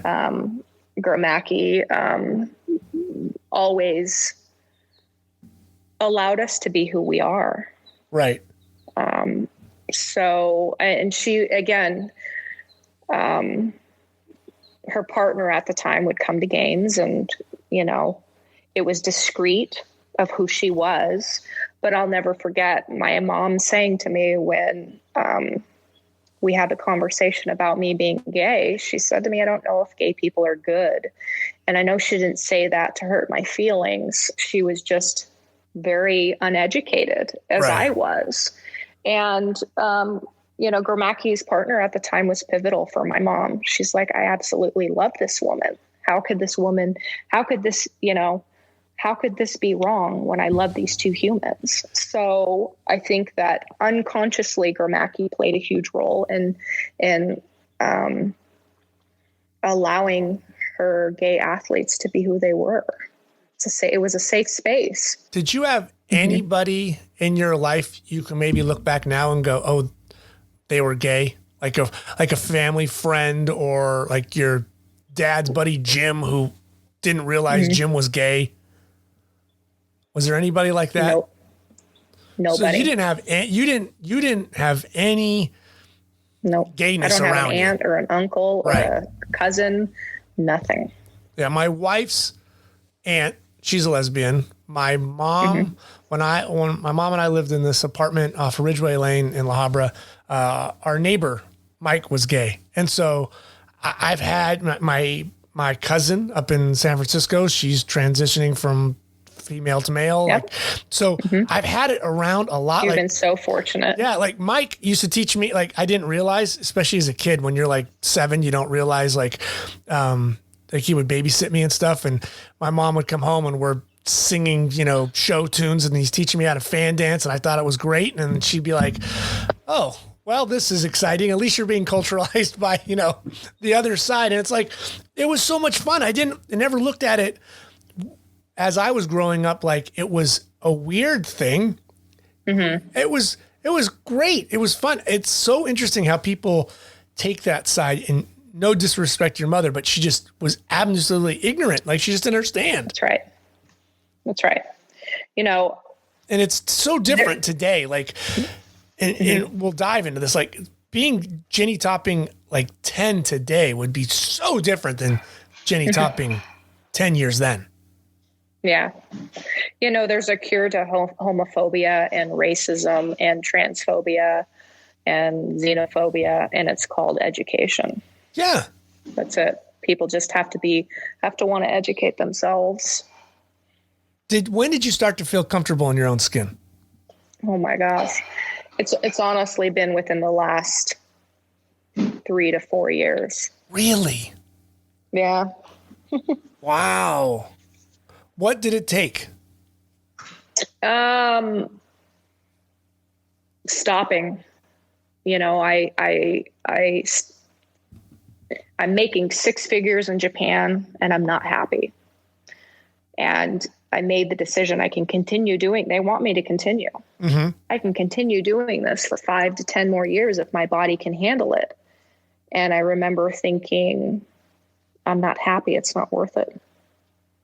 And I always chose my own happiness over money or success or anything else, as being happy. Right. So I come home and I'm thinking, okay, I'm going to build my business up more and I'm going to do this. And there was happiness in that, but there's this deep hole missing from me. And I knew it. And at that moment, I knew I needed to wake up, and I knew I needed to do some healing work. And I knew I needed to take a really deep look at, why am I separating my sexuality from, one of the most pivotal moments for me that kept showing up is I could walk into the room as Jenny Topping, the Olympian, and the room would look at me in a certain light. And, oh my God, what is that like? I could walk in another time with those same people as just Jenny Topping, the tattooed gay girl, mm-hmm. and have a completely different response. And that tore me apart. That some people could look at me for the worldly success I'd created and compartmentalize that, but hate the fact that I was gay and call me a sinner and all of those things. And so I'd lead with it. That was my comfort zone, as I'd lead with an I'm Olympian, because I knew if I said that, people would look at me as good. If I walked in and said I was gay, there's a certain percentage of people that were going to look at me as bad, a sinner, wrong. I need to be changed. And that sent me on a huge journey of recognizing that I needed radical self-love. And even from how much I listened to myself, I did a lot of verbal abuse in order to to motivate myself to go to the gyms when I felt exhausted, to go to the gym when I didn't want to do things that I didn't want to do because I felt I had to. But what that looked was, you're going to be fat, you're going to be ugly, the world's not going to accept you, and so I had to,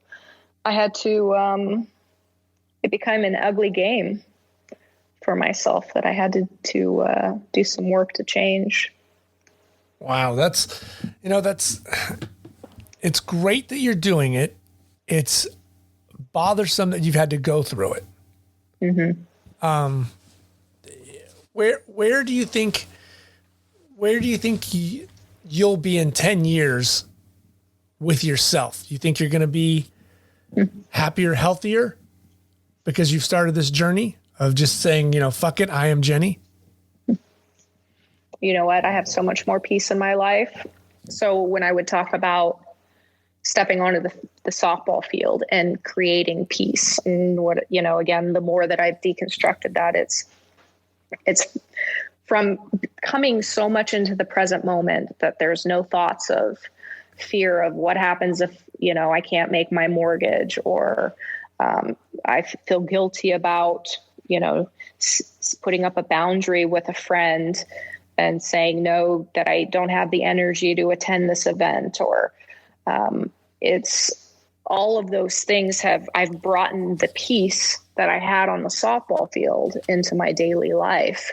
And it's really, it's through healing myself from the moment my mom said to me, I don't know if, gay is good, and having a teammate from the USA team tell me that if I accept God, God will change me.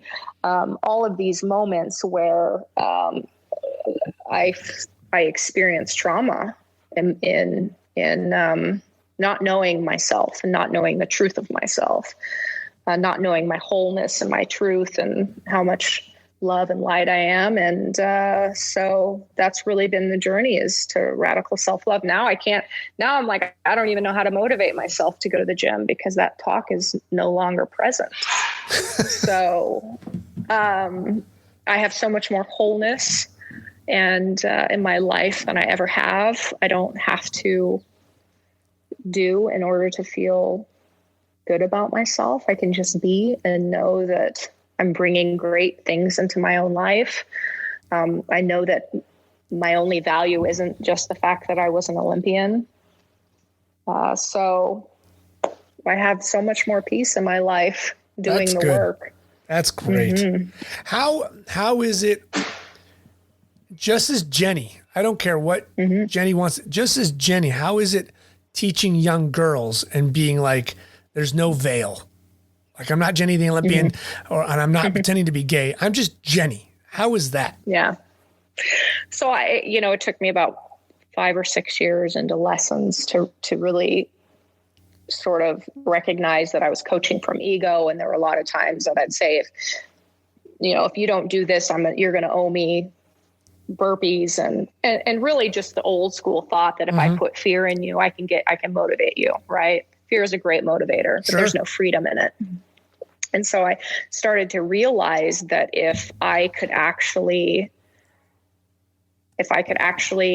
show these girls how much I respect them and give them some autonomy within even their own lessons, and give them the safe space to say whatever they want to me, and really show them that we're on equal ground, and I'm just teaching them a lesson, and they get to buy in as much as they want, and they get to dictate how the lesson goes, that I could open up a whole nother compartment with these girls. I could teach them that they can take this into their own life, and they can set boundaries with people, and they can tell coaches, when you yell at me from the dugout when I make a mistake, all it does is make me fear more.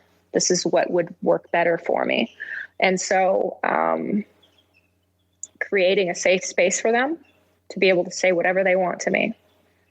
And then from there, teaching them, helping them to find their voice, so that ultimately we can prevent any sort of abuse for them. Right.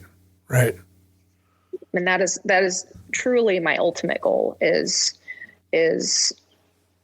creating a space where they don't become Me Too, part of the Me Too. They don't, they feel like they can start to have their own autonomy, because that's what I didn't have. I had it on the field, but nowhere else did I feel like I actually had my own autonomy and knew my truth. Right. For every Jenny Topping, you know how many girls have had their, and guys, boys, have had their dreams crushed because of some coach or parent. That's right. Just crushing them. Just, you're no good. Yep. You got to do this. You're going to do that. I mean, I knew Todd Marinovich. I don't know if you know who Todd Marinovich is, but was a player. He set all the high school records. We were at the same time.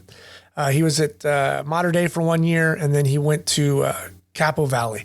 And he set all the high school records before high school records like that were just like off the charts. He threw 3,000 yards, and nobody had done that before in a season. His dad was an East German former, Soviet bloc kind of trainer. So he literally molded Todd into being this athlete, but he crushed him. When he went to SC, it was the first time he ever had soda. He had never had a Big Mac. Like it crushed him. He left, got marijuana, got suspended, went to the Raiders. 2 years he was out, heroin addiction. But I got to play with him in summer ball, and he was by far the greatest athlete I've ever seen on a football field. And everybody trying to do good crushed him. Just crushed every bit of light and joy he had out of it. And it was so sad. And I'm sure that happens all the time. So for you to be able to just give these young girls like a comfortable place to learn and let the sport blossom for them is magic. Yeah. I mean, that really heads into so many other topics that, we won't have time to get in today, but the reality is that, we need to allow humans to have balance in their life. Men need to be able to have emotions. We need to be able to look at the scenarios. We're sacred humans. We need to be able to look at situations that have created trauma in our life. I mean, he sounds like he had trauma from his dad. And if we don't heal our trauma, there's only a few ways to handle it. We numb it in some form to escape it. And then it becomes something extremely unhealthy.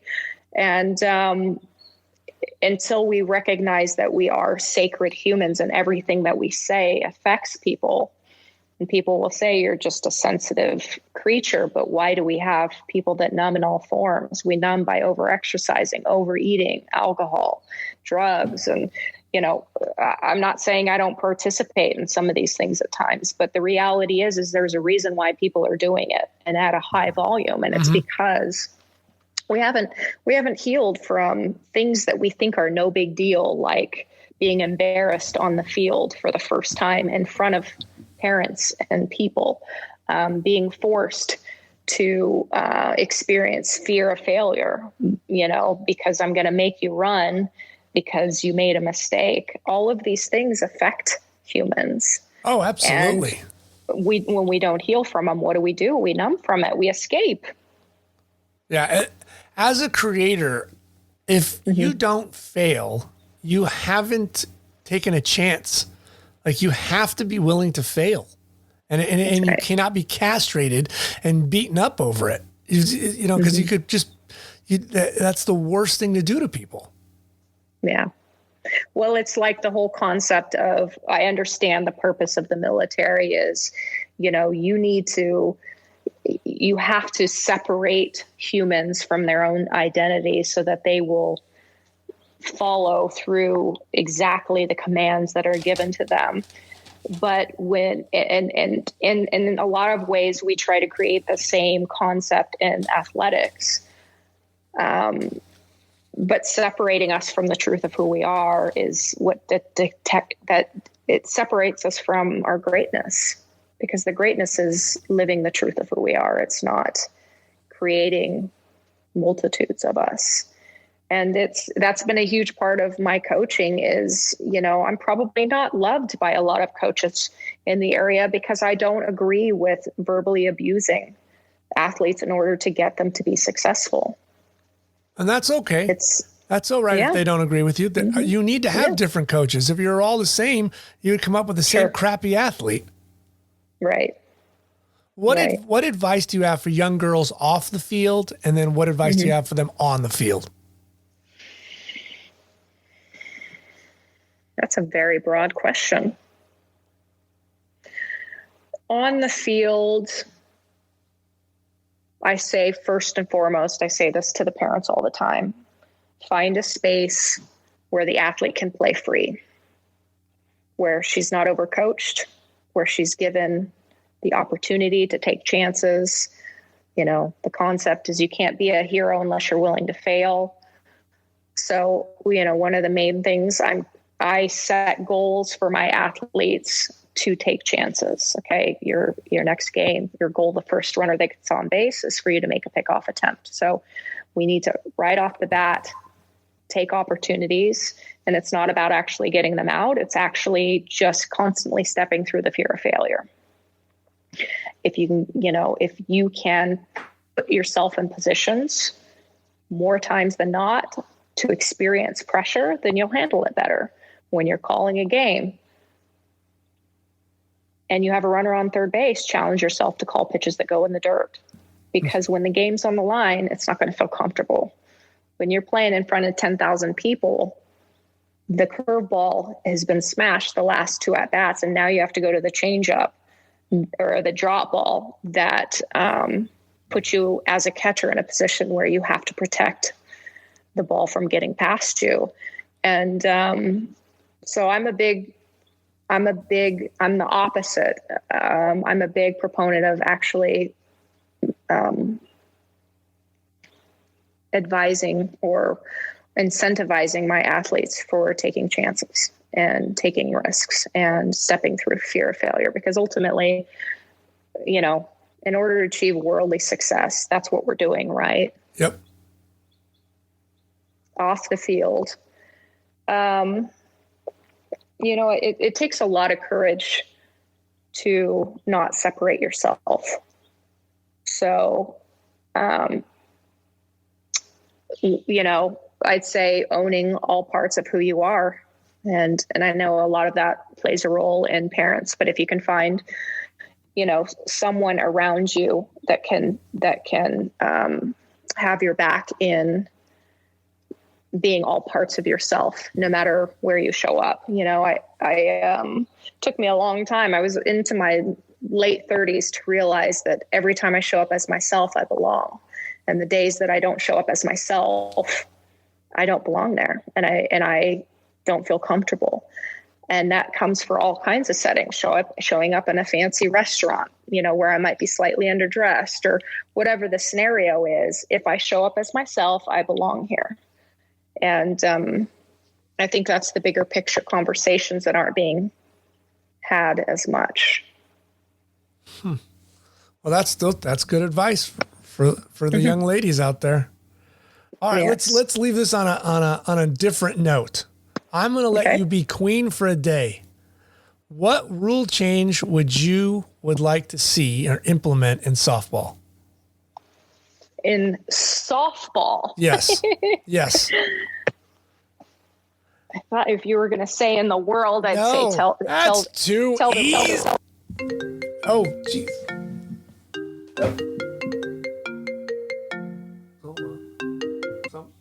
You there? I would implement the rule that coaches are not allowed to coach in the game. Oh, wow. Yeah. Coach in practice and give the game to the girls, to the athletes, whatever sport it is.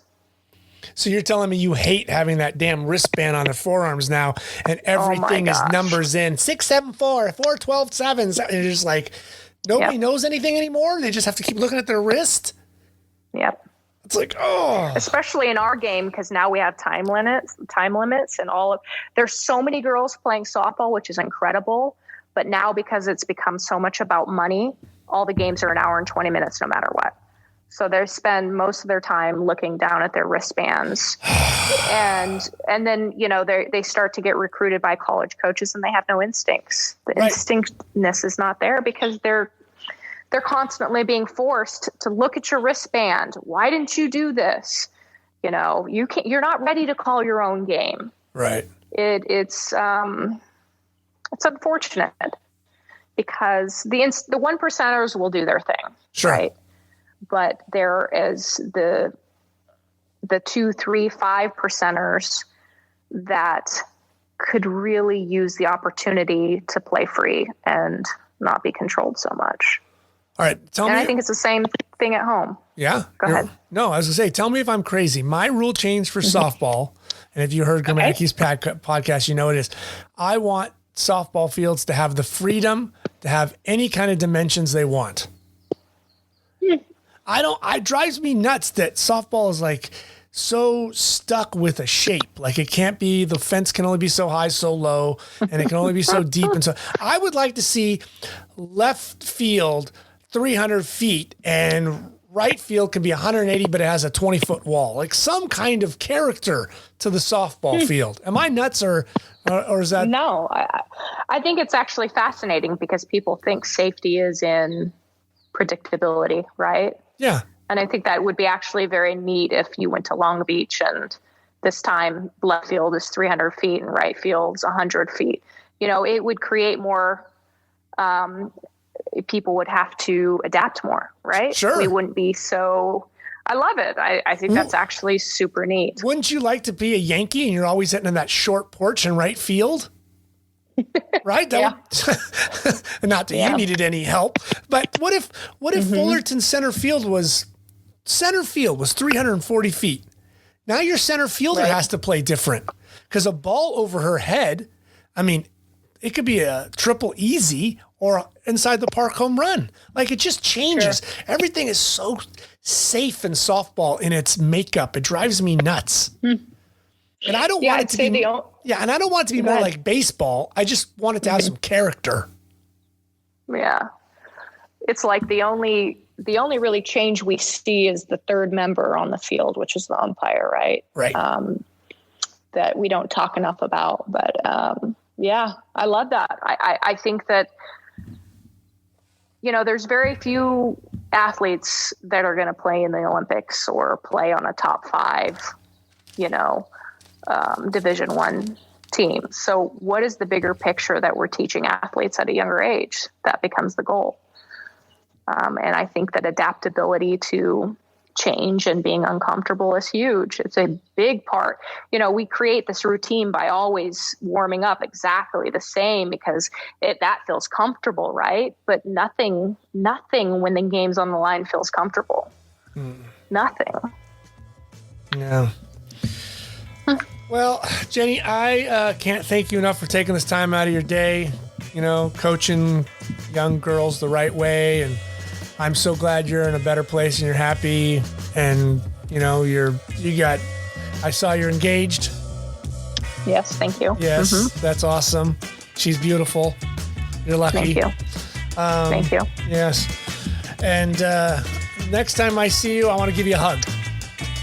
I can't wait. This was so fun, Matt. I appreciate you having me on. I'm so happy. Got to talk to a Highlander. You're an absolute stud. If I can have a daughter, I got 3 boys. If I can have a daughter, I want to be like you. Oh my God, you're awesome. Very sweet. You're the best. Thank you so much. I appreciate it. Thank you. I'll talk to you soon. Thank you for listening to the podcast. I hope you enjoyed my conversation with Jenny Topping. Please click the like button and don't forget to subscribe. You can find all of our shows on the website, justagoodconversation.com.